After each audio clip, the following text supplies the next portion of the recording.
আসসালামু আলাইকুম ভাইয়াপুরা, সবাইকে অনলাইন ক্লাসে স্বাগতম। তো আমরা একাদশ এবং দ্বাদশ শ্রেণীর একটা গুরুত্বপূর্ণ একটা অধ্যায় শুরু করতে যাচ্ছি। ঠিক আছে, বায়োলজি সেকেন্ড পেপারের আমরা তোমার সেই তৃতীয় অধ্যায় শুরু করতে যাচ্ছি। তো এই তৃতীয় অধ্যায়টা সুন্দরভাবে আমরা কী করব, ভাইয়ের সঙ্গে কভার আপ করে নেব। তো আমি মোহাম্মদ আসাদুজ্জামান আল হাবিব, চ্যাপ্টার জীববিজ্ঞান দ্বিতীয় পত্রের চ্যাপ্টার 3 এর পরিপাক ও শোষণ ক্লাস নং 3 এইচপিসি অনলাইন প্ল্যাটফর্ম থেকে আমি তোমার হচ্ছে কি মানে ক্লাসটা তোমাদের প্রোভাইড করতেছি। তো সুন্দরভাবে তোমরা কী করবা, তোমরা সুন্দরভাবে ক্লাসটা ভাইয়ের সঙ্গে করে নিবা এবং যতটুকু তোমার সম্ভব ততটুকু একদম মনোযোগ দিয়ে তুমি ক্লাসটা করে নিবা। ভাইয়া তোমাদের মানে তোমার বই থেকে এতটুকুই তোমার দাগাই দিবে যে তোমার হচ্ছে কি মানে জীববিজ্ঞান দ্বিতীয় পত্র গাজী আজমত স্যারের বই থেকে আমরা সুন্দরভাবে আমরা পড়াটা আমরা কী করে নেবো, একদম কমপ্লিট করে নেব। সেই কমপ্লিট করার পড়াটা তোমার হচ্ছে কি তোমার মেনলি তোমার MCQ base, CQ base, short question base এবং এডমিশনে কতটুকু আসতে পারে, বিশেষ করে মেডিকেল ডেন্টাল ভর্তি পড়ায় কতটুকু ইফেক্টিভ হতে পারে ততটুকুই আমরা সুন্দরভাবে পড়বো এবং ভাইয়ের সঙ্গে সুন্দরভাবে তোমার কি কভার করে নেব। তো তোমাদের কাছে এতটুকু রিকোয়েস্ট থাকবে, সুন্দরভাবে তোমরা বইটা খুলবা এবং সুন্দরভাবে ভাইয়ের সঙ্গে মনোযোগ সহকারে তোমরা ক্লাসটা করে নিবা। আমরা ক্লাস তোমার হচ্ছে কি 1 এবং ক্লাস 2 সুন্দরভাবে আমরা শেষ করে দিছি। আজকে আমরা ক্লাস 3 আমরা শুরু করতে যাচ্ছি। তো এই ক্লাস 3টাতে আমরা সুন্দরভাবে আমরা ভাইয়ের সঙ্গে কভার করে নেব। যতটুকু আমি দাগাই দিচ্ছি ততটুকুই তোমরা দাগাই নিবা, এর বেশি দেখার কোনো মানে হয় না। তো আমরা সুন্দরভাবে কী করবো, ক্লাস আমরা যারা ক্লাস আমরা কি ক্লাস আমরা তোমাকে যারা ক্লাস 1 দেখো নাই, ক্লাস 2 দেখো নাই, তারা সুন্দরভাবে ক্লাসটা আমাদের পেজ থেকে বা আমাদের তোমার কি ইউটিউব চ্যানেল থেকে তোমরা সুন্দরভাবে তোমরা পড়ে নিবা। তো আমরা অতিরিক্ত কথা না বলি, আমরা এফেক্টিভভাবে ক্লাস করবো, এফেক্টিভভাবে আমরা টাইমটা ইউজ করবো। ঠিক আছে না, আমরা টাইম ওয়েস্ট করবো না। তো আজকে আমরা তোমার কি যকৃতের পার্টটা পড়বো। তো এই যকৃতের পার্টটা থেকে কতটুকু তোমার এফেক্টিভভাবে তোমার কি মেইন পরীক্ষা আসতে পারে সুন্দরভাবে ভাই কভার করে দেবে। তোমার উচিত ভাইয়ের সঙ্গে সুন্দরভাবে ক্লাসটা করে নেওয়া। ঠিক আছে, তো আমরা আজকে যকৃতের পার্টটা আমরা শেষ করে দেবো। তো যকৃতের পার্টটা তোমার আজকে কী করে দেবো ভাইয়া, পুরা শেষ করে দেবো। তো এই যকৃত মানবদের একটা গুরুত্বপূর্ণ অঙ্গাণু। ঠিক আছে, তো এই যকৃত সম্পর্কে তোমার কাছে কি বই কী দেওয়া আছে সুন্দরভাবে পড়ে নেব। তো এই দেখো যে যকৃতকে বলা হয় লিভার বলা হয়। তো এই লিভার সম্পর্কে আমরা আলোচনা এখন করবো, যে অবস্থান গঠন সম্পর্কে আমরা হিউজ পরিমাণে আমরা পড়ালেখা করবো শেষ। অর্থাৎ যকৃত উদর গহ্বরের উপর ভাগে ডান দিকে বেশিরভাগ অংশ জুড়ে মধ্যস্থতা বা ডায়াফ্রামের নিচে ডিউডিনাম এবং ডান বৃক্কের উপরই দিকে পাকস্থলীর ডান পাশে অবস্থিত এবং দেখতে লালচে বাদামি রঙের। এই যে মধ্যস্থতা তোমার কি কি কি মানে মধ্যস্থতা তোমার আরেকটা ইংলিশ টার্মটা হচ্ছে তোমার কি ডায়াফ্রাম। ঠিক আছে না, ডায়াফ্রাম তোমার মেনলি তোমার ধনুকের মতো দেখতে। তো এই যে ডায়াফ্রামের তোমার এই যে তোমার এইরকম আকৃতি, অর্থাৎ তোমার কি ধনুকের মতো দেখতে, এইটাকে বলা হয় ডায়াফ্রাম বলা হয়। এটা যদি আমাদের বডি হয়, ঠিক আছে না, এটা যদি আমাদের আর মেনলি বডি হয়, বডির দুই পাশে তোমার কি তোমার ফুসফুস থাকে, এটা একটা ফুসফুস, এটা একটা ফুসফুস। তো এই যে বডির তোমার ফুসফুসের নিচে তোমার এই যে ধনুক আকৃতিটা থাকে, সেটার নাম হচ্ছে ডায়াফ্রাম। দিস ইজ কল মধ্যস্থতা। ঠিক আছে, অর্থাৎ এটাকে বলছে যে তোমার ডিউডিনাম এবং ডান বৃক্কের উপরি দিকে পাকস্থলীর ডান পাশে অবস্থিত, দেখতে লালচে বাদামি রঙের। তাহলে যদি এমসিকিউতে বা সিকিউতে যদি মেইন কোশ্চেনে চলে আসে যে তোমার যকৃতের তোমার কি রংটা কিরূপ হতে পারে, যকৃতের রংটা হতে পারে লালচে বাদামি বর্ণের হতে পারে। এতটুকু আমরা সুন্দরভাবে এক্সট্রা চিহ্ন দিয়ে দেবো। এটি বহিঃখরা এবং অন্তঃখরা গ্রন্থি হিসেবে কাজ করে। তাহলে কী হিসেবে কাজ করে থাকে, এটি বহিঃখরা একসাথে তোমার অন্তঃখরা গ্রন্থি হিসেবে কাজ করে, তাই একে মিশ্র গ্রন্থি বলা হয়। তাহলে মিশ্র গ্রন্থি বলতে কি বোঝায়, মিশ্র গ্রন্থি বলতে যে তোমার কি তোমার অঙ্গগুলো একসাথে বহিঃখরা এবং অন্তঃখরা গ্রন্থি হিসেবে কাজ করবে, তাকে বলা হয় মিশ্র গ্রন্থি বলা হয়, যাকে বলা হয় মিক্সড গ্ল্যান্ড বলে থাকে। তো আমরা নেক্সটে আমরা পড়বো যাকে বলা হয় মিক্সড গ্ল্যান্ড। ঠিক আছে না, GLAND, তাহলে যাকে বলা হয় মিক্সড গ্ল্যান্ড আমরা সুন্দরভাবে এখান থেকে মনে রাখবো। তাহলে এই পার্টটা থেকে আমরা এতটুকুই মনে রাখবো যে যকৃৎ তোমার কি মধ্যস্থ বা ডায়াফ্রামের নিচে অবস্থিত এবং এটা তোমার দেখতে লালচে বাদামি রঙের এবং এটি তোমার কি বহিঃখরা এবং তোমার কি অন্তঃখরা গ্রন্থি হিসেবে কাজ করে থাকে। তারপর নেক্সট আমরা পয়েন্টে চলে যাবো। নেক্সট পয়েন্টে কি বলছে, এখানে বলছে যকৃৎ মানবদেহের সবচেয়ে বড় এবং গুরুত্বপূর্ণ গ্রন্থি। তাহলে মানবদেহের সবচেয়ে বড় গ্রন্থির নাম কি, মানবদেহের সবচেয়ে বড় গ্রন্থির নাম হচ্ছে ভাইয়াপুরা যকৃৎ হবে। ঠিক আছে, অর্থাৎ প্রাপ্তবয়স্ক পুরুষের ওজন তোমার কত থেকে কত কেজি হতে পারে, পুরুষের ক্ষেত্রে, নারীদের ক্ষেত্রে না, অর্থাৎ পুরুষের ক্ষেত্রে শুধুমাত্র তোমার কি 1.4 থেকে 1.8 কেজি হতে পারে, অর্থাৎ 1.4 টু 1.8 কেজি। ঠিক আছে না, এটা আমরা টন্ট্রাম মুখস্থ করবো তোমার মেইন পরীক্ষার জন্য, অর্থাৎ কি মেনলি তোমার এসএসসি একদম কি মেইন পরীক্ষা তোমার জন্য একদম ভেরি ইম্পর্টেন্ট, বিশেষ করে তোমার এমসিকিউর জন্য অনেক হেল্পফুল ক্লাস। ঠিক আছে, তো এখান থেকে তোমার ওভারঅল চলে আসে যে পুরুষের তোমার প্রাপ্তবয়স্ক অবস্থায় পুরুষের তোমার লিভারের বা যকৃতের ওজন কত হতে পারে, 1.4 থেকে 1.8 কেজি হতে পারে। নারীদের সেটা দাঁড়ায় তোমার 1.2 থেকে তোমার 1.4 কেজি। তাহলে এটা আমরা মুখস্থ করবো। এবং সদ্য ভূমিষ্ঠ তোমার শিশুদের তোমার ওজন হতে পারে 150 গ্রাম। তাহলে এই 3টা পয়েন্ট আমরা সুন্দরভাবে মুখস্থ করবো। অর্থাৎ তোমার কি মানে তোমার যকৃৎ অনেকগুলো খণ্ড নিয়ে গঠিত। তার মধ্যে হচ্ছে কি ডান খণ্ড, বাম খণ্ড, কোয়ার্ডেট এবং কর্ডেট নামে কয়টি খণ্ড নিয়ে তোমার গঠিত? সেটা হচ্ছে কি 4টি খণ্ড নিয়ে গঠিত। সেটা কি সম্পূর্ণ না অসম্পূর্ণ? সেটা অবশ্যই কি হবে? অসম্পূর্ণ খণ্ড নিয়ে গঠিত হতে পারে। তাহলে এখান থেকে আমরা এতটুকু মুখস্থ করবো। খণ্ডগুলো স্থিতিস্থাপক তন্তুময় ক্যাপসুলে আবৃত থাকে। তাহলে এখান থেকে তোমার কি ডেন্টাল ভর্তি পরীক্ষায় দেখো, ডেন্টাল ভর্তি পরীক্ষা 18 থেকে 19 সালে তোমার হিউজ পরিমাণে একটা কোশ্চেন চলে আসছিল, ঠিক আছে না? এটা ইম্পর্টেন্ট, তুমি হাজার ইম্পর্টেন্ট দিলেও এখানে তোমার গুরুত্ব কমবে না, আরও বাড়বে, আরও তোমার বাড়বে। তো ডেন্টাল ভর্তি পরীক্ষায় তোমার এভাবে কোশ্চেন আসছিল যে তোমার যকৃৎ কোন পদ্মা দিয়ে আবৃত থাকতে পারে? যকৃৎ একদম কি মানে ক্যাপসুল পদ্মা দিয়ে আবৃত থাকতে পারে। ফুসফুস কি পদ্মা দিয়ে আবৃত থাকতে পারে? প্লিউরা। তারপর তোমার কি মানে তোমার হৃদপিণ্ড কি পদ্মা দিয়ে আবৃত থাকতে পারে? পেরিকার্ডিয়াম। অস্থি পেরিওস্টিয়াম, আর তোমার কি তরুণাস্থি হচ্ছে পেরিকন্ডিয়াম। তো এগুলো আমরা মুখস্থ করবো, আমরা সুন্দরভাবে মুখস্থ করবো। একটা পড়ার সাথে আরেকটা পড়া আমরা কি রিলেট করে পড়বো, ঠিক আছে? তখন তোমার অ্যাকচুয়ালি তোমার মনে থাকবে। তো এখান থেকে আমরা এতটুকুই পড়ে নেবো, ঠিক আছে? যে তোমার যকৃতের পদ্মার নাম হচ্ছে গ্লিসন ক্যাপসুল বা ক্যাপসুল দ্বারা আবৃত থাকতে পারে। নেক্সট পয়েন্ট আমরা পড়তেছি যে ডান খণ্ডটি সবচেয়ে বড়, যকৃতের ডান খণ্ডের নিচে পিত্তথলি থাকতে পারে। তাহলে তোমার কি এই যে যকৃতের মধ্যে তোমার কি ডান খণ্ডটি সবচেয়ে বড় না বাম খণ্ডটি সবচেয়ে বড়? অবশ্যই কি হবে? ডান খণ্ডটি সবচেয়ে বড় হবে এবং সেখানে কি থাকতে পারে? পিত্তথলি যুক্ত থাকতে পারে। দেখো এই কোশ্চেনটা তোমার কি তোমার এই কোশ্চেনটা দেখো অন্য কালি নেই না, তাহলে তোমরা রিয়েলাইসিস করতে পারবা যে মেডিকেল তোমার কি ভর্তি পরীক্ষা 16 থেকে 17 সালে এই তোমার কি এই কোশ্চেনটাই আসছিল। তো এখান থেকে তোমার আসলে তোমার ইম্পর্টেন্ট এখান থেকে টপিক তোমার বারবার এখানে কোশ্চেন রিপিট হয় মেডিকেল ভর্তি পরীক্ষায় এবং মেইন পরীক্ষায় তোমার তো আসেই যে তোমার কি যকৃতের তোমার কোন খণ্ডটি সবচেয়ে বড়? যকৃতের ডান খণ্ডটি সবচেয়ে বড় হতে পারে এবং এই ডান খণ্ডের মাধ্যমে কি যুক্ত থাকতে পারে? পিত্তথলি যুক্ত থাকতে পারে। এবার মেডিকেল ভর্তি পরীক্ষা 20 থেকে 21 সালে চলে আসছিল। তো এটা অনেক ইম্পর্টেন্ট, ঠিক আছে না ভাইয়া? পুরো অনেক ইম্পর্টেন্ট। তো সুন্দরভাবে পড়ে নেব আমরা যে ডান খণ্ডটি সবচেয়ে বড়, যকৃতের ডান খণ্ডের পিঠে কি থাকতে পারে? গল ব্লাডার থাকতে পারে, যাকে বলা হয় বাংলায় পিত্তথলি বলা হয় থাকে। তাহলে এখান থেকে আমরা সুন্দরভাবে পড়ে নেব, ঠিক আছে না? তারপর চলো যে যকৃৎ থেকে আসা ডান এবং বাম যকৃৎ নালী মিলে একটি অভিন্ন যকৃৎ নালী গঠন করে। এটি পিত্তনালীর সাথে মিলিত হয় অভিন্ন পিত্তনালী গঠন করে, যাকে বলা হয় এম্পুলা অফ ভ্যাটার। তাহলে এই তোমার এম্পুলা অফ ভ্যাটার এখান থেকে মুখস্থ করে নেবা। এম্পুলা ভ্যাটার থেকে এতটুকুই তোমার মনে রাখবা যে এম্পুলা ভ্যাটার কোন অঙ্গের সাথে তোমার কি তোমার সম্পর্কযুক্ত, ঠিক আছে না? কানেকশন থাকে, ঠিক আছে না? তো যকৃতের সাথে কানেকশন থাকতে পারে, এর নাম হচ্ছে কি এম্পুলা অফ ভ্যাটার নামে পরিচিত হতে পারে। তো এই পয়েন্টটা থেকে তোমার কি তোমার মেইন পরীক্ষার জন্য একদম তোমার 100% স্টার দিয়ে দিলাম। এটা মেইন পরীক্ষার জন্য তোমার ওভারঅল অনেক ইম্পর্টেন্ট, অর্থাৎ ভেরি ইম্পর্টেন্ট আমি বলছি। তো সুন্দরভাবে এটা এই কভারটা এই বইটা তোমার কভার করে নিবা। মেডিকেল ভর্তি পরীক্ষার জন্য ইনফিনিটি স্টার তো দিয়ে দিলাম। এটা সুন্দরভাবে আমরা কি এই পার্টটা সুন্দরভাবে আমরা রিভিশন সহকারে পড়বো। এটা তোমার এটা পুরোটা হচ্ছে কি যকৃতের একটা তোমার কি পার্ট দেওয়া আছে। তো এই পুরোটা পার্টটা হচ্ছে কি যকৃৎ, ঠিক আছে না? তো এখান থেকে আমরা এতটুকুই পড়বো। আর একবার রিভিশন দিয়ে দিচ্ছি। যকৃৎ মানবদেহের সবচেয়ে বড় গ্রন্থি, এটা মুখস্থ করবা। অর্থাৎ প্রাপ্তবয়স্ক অবস্থায় যকৃতে তোমার ওজন হতে পারে 1.4 থেকে 1.8 কেজি, নারীদের ক্ষেত্রে হতে পারে 1.2 থেকে 1.4 কেজি এবং সদ্য ভূমিষ্ঠ শিশুদের তোমার কি হতে পারে 150 গ্রাম। এটা তোমার 4টি অসম্পূর্ণ খণ্ড নিয়ে গঠিত। সেটা নাম হচ্ছে ডান, বাম, কোয়ার্ডেট এবং কর্ডেট। মুখস্থ করবা। খণ্ডগুলো স্থিতিস্থাপক তন্তুময় ক্যাপসুলের মধ্যে আবৃত।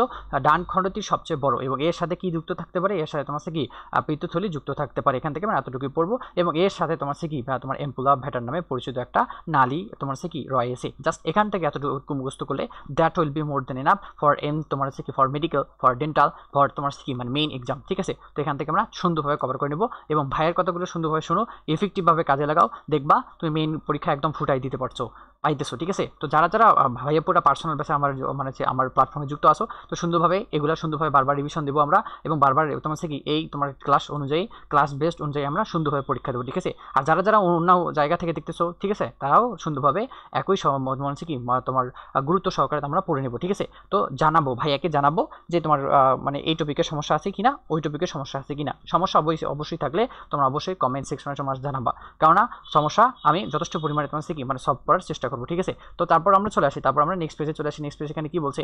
এখানে তোমার বলছে যে তোমার আণবিক, তোমার এখানে বললো যে আণবিক তোমার যকৃতের আণবিক গঠন। তো এই যে যকৃতটাকে আণবিক যন্ত্রের সাহায্যে দেখে তোমার কি মানে তোমার জুম করলে বা দেখলে এই যে তোমার পুরা এইরকম দেখায়, ঠিক আছে? তো এখানে তোমার পড়ে নেবো যে এখান থেকে কতটুকু ইম্পর্টেন্ট।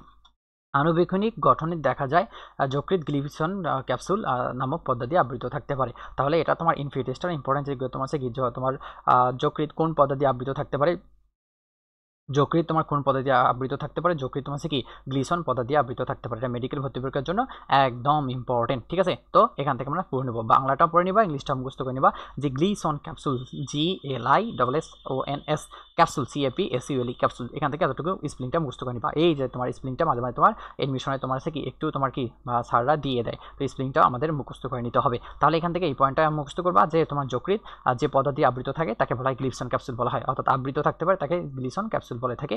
অর্থাৎ অভ্যন্তরে প্রবেশ করে এবং যকৃৎ লোবিউল নামক অসংখ্য ক্ষুদ্র ক্ষুদ্র অংশ নিয়ে গঠিত। লোবিউল 5 থেকে 6 বাহু বিশিষ্ট বহুভুজাকার হতে পারে। তাহলে লোবিউলগুলো তোমার কি কোন আকারে হতে পারে? তোমার সে বহুভুজাকার হতে পারে এবং কয়েক বাহু বিশিষ্ট, 5 থেকে 6 বাহু বিশিষ্ট। অধিকাংশ লোবিউল 1 মিলিমিটার ব্যাস বিশিষ্ট হতে পারে। প্রতিটি লোবিউল অন্তর্ভাগে অসংখ্য বহুভুজাকার হেপাটিক কোষ বা হেপাটিক তোমার সে হেপাটোসাইট থাকে। লোবিউলের কেন্দ্রে একটি কেন্দ্রীয় শিরা থাকে এবং লোবিউলের মাঝে রক্ত চলাচলের জন্য সাইনোসয়েড নামক ফাঁকা স্থান থাকতে পারে, ঠিক আছে না? এই যে তোমার মাঝখানে তোমার যে ফাঁকা ফাঁকা দেখতেছো, এই যে গ্যাপ দেখতেছো, এই গ্যাপগুলোকে বলা হয় সাইনোসয়েড বলা হয়। এখানে নাম দিয়ে দিয়েছে যে এটা দিস ইজ কল্ড সাইনোসয়েড, ঠিক আছে না? সাইনোসয়েড কাপফার কোষ দিয়ে আবৃত থাকতে পারে। তাহলে এটা তোমার মেইন পরীক্ষার জন্য ইম্পর্টেন্ট, ওভার তোমার কি অ্যাডমিশনের জন্য ইম্পর্টেন্ট। তাহলে এভাবে কোশ্চেন তোমার কি চলে আসতে পারে মেইন পরীক্ষায়, যে তোমার কি এই যে সাইনোসয়েড অর্থাৎ গ্লিসন ক্যাপসুলের মধ্যে অবস্থিত সাইনোসয়েড যে ফাঁকা ফাঁকা স্তর সৃষ্টি করে তাকে বলা হয় সাইনোসয়েড। এবং সেই সাইনোসয়েডের মধ্যে তোমার কোন কোষ তোমার থেকে আবৃত থাকতে পারে? কাপফার কোষ আবৃত থাকতে পারে, নট কুফার। যদি অপশনে দেখো যে কয়শো করে কু দেওয়া আছে তাহলে হবে না, আর কাফার হবে, কয়েকারে কা প ফয়াকারে ফার কাফার, ইংলিশ টার্মটা মুখস্থ করে নিবা। এসব কোষে লোহিত কণিকা, শ্বেত রক্তকণিকা, অণুজীব বহিরাগত কণাকে গলধঙ্কন করে। 2 বা ততোধিক লোবিউল সংযোগস্থলে যোজক টিস্যু পরিবৃত্তি, ধমনী, শিরা এবং পিত্তনালী শাখা থাকে। তাহলে এই পয়েন্টটা থেকে, এই পেজটা থেকে আমরা এতটুকুই পড়লাম। কতটুকু পড়লাম ভাইয়ের সঙ্গে আরেকবার রিভিশন দেবো। আমরা বারবার পড়তেছি, বারবার রিভিশন দিচ্ছি, তোমাদের কষ্ট হইতেছে বিধায় তোমার থেকে আমি বুঝতে পারতেছি, কিন্তু এই কষ্টটা তোমার একবার করলে তোমার পড়াটা একদম ব্রেনে ঢুকায় যাবে, ঠিক আছে না? এই প্রসেসটা তুমি ফলো করো, দেখবা যে তোমার ক্লাসে আর তোমার কোনো কনফিউশন থাকতেছে না। বারবার আমি রিপিট করতেছি, আমার সঙ্গে যদি তুমি রিপিট করো তা দেখবা যে এই পড়াটা 100% তো হবে না, তোমার 70 থেকে 80% কভার হয়ে গেছে এই ক্লাসের মধ্যে। তো সুন্দরভাবে, বিরক্ত লাগলেও তোমার ক্লাসটা করতে হবে, না ভালো লাগলেও ক্লাসটা তোমাকে মাস্ট করতে হবে যদি রেজাল্ট ভালো করতে চাও, স্বপ্নের জায়গায় নিজেকে যদি তুমি দেখতে চাও, ঠিক আছে? তারপর আমরা চলে আসি, তা আমরা অতিরিক্ত কথা না বলে আমরা চলে আসবো যে এখান থেকে আমরা এতটুকুই পড়বো যে তোমার কি যে তোমার যকৃতের যে পদার্থ দিয়ে আবৃত থাকে তাকে বলা হয় গ্লিসন ক্যাপসুল, রাইট? তারপর এখানে বলছে তোমার কি এই তোমার গ্লিসন ক্যাপসুল লোবিউল থাকতে পারে, সেখানে 5 থেকে 6 খণ্ডবিষ্ট লোবিউল থাকতে পারে, যার আকৃতি হচ্ছে তোমার যার তোমার মানে তোমার শেপটা হচ্ছে তোমার বহুভুজাকার।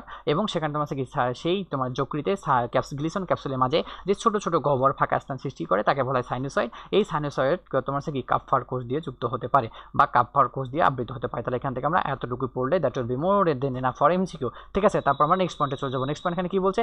যকৃৎ সঞ্চয় এবং বিপাকের ভূমিকা পড়বো। তো যকৃৎ সঞ্চয় থেকে যতটুকু পড়তে হবে ততটুকু ভাইয়া পড়াই দিচ্ছে। তোমার দায়িত্ব হচ্ছে এতটুকুই যে তোমার কি ভাইয়ের সঙ্গে সুন্দরভাবে বইটা আন্ডারলাইন করে নেওয়া। এখানে বলছে মানব দেহের তোমার সবচেয়ে বড় গ্রন্থি হচ্ছে যকৃৎ। তাহলে যদি কোশ্চেন যদি কখনো আসে যে মানব দেহের সবচেয়ে বড় গ্রন্থির নাম কি? যকৃৎ, যাকে ইংলিশ টার্মে বলা হয় লিভার, ঠিক আছে না? তারপর চলে আসো, এখানে বলছে তোমার কি মানব দেহের সবচেয়ে বড় গ্রন্থি হচ্ছে যকৃৎ, যা দেহের ওজন হচ্ছে কি 3 থেকে 5 মিটার। তাহলে 3 থেকে 5% হবে। তাহলে এখান থেকে এতটুকু, এখান থেকে 2টা কোশ্চেন আসতে পারে এমসিকিউতে, বিশেষ করে বেসিক্যালি তোমার এখান থেকে এমসিকিউতে 2টা কোশ্চেন আসতে পারে। এভাবে আসবে যে মানব দেহের সবচেয়ে বড় গ্রন্থি কোনটি? যকৃৎ, রাইট, ঠিক আছে? তারপর আমরা চলে আসলাম যে যকৃৎ মানব দেহের কত ওজন প্রায় থাকতে পারে?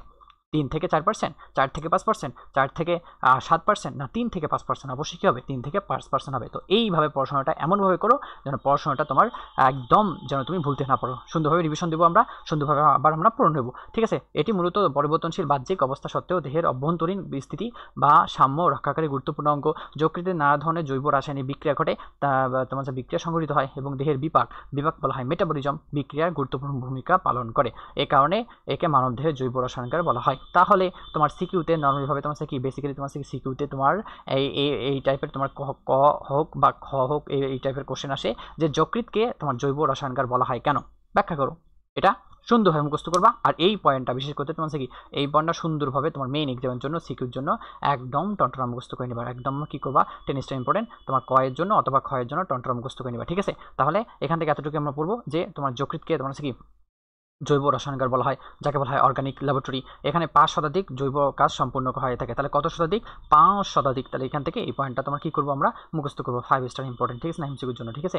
তারপর চলে আসো, তারপর এখানে কি বলছে তোমার কি মানে বলে ধারণা করেছেন বিভিন্ন যকৃৎ সঞ্চয় এবং বিপাকীয় ভূমিকা সম্বন্ধে সংক্ষেপে আলোচনা করা হল। তাহলে এই পয়েন্টটা থেকে আমরা এতটুকু মুখস্থ করবো যে তোমার কি তোমার যকৃৎকে জৈব রসায়নাগার বলা হয় বা ল্যাবরেটরি বলা হয়। এটা সিকিউর জন্য ক এবং ক্ষয়ের জন্য ইম্পর্টেন্ট, এবং সেখানে তোমার কি অনেক ধরনের বিক্রিয়া সম্পূর্ণ হয় এবং বিপাকের ক্রিয়ার মাধ্যমে সেই বিক্রিয়াগুলো সম্পূর্ণ হয়, বিধায় একে জৈব রসায়নাগার বলা হয়। বিপাক অর্থাৎ মেটাবলিজম, ক্যাটাবলিজম আমরা তোমার বায়োলজি ফার্স্ট পেপারে পড়বো। এখান থেকে এতটুকু পড়বা যে তোমার কি মানব দেহের ওজনে কত % তোমার থাকতে পারে যকৃৎ, 3 থেকে 5% থাকতে পারে, এবং মানব দেহের সবচেয়ে বড় গ্রন্থির নাম কি?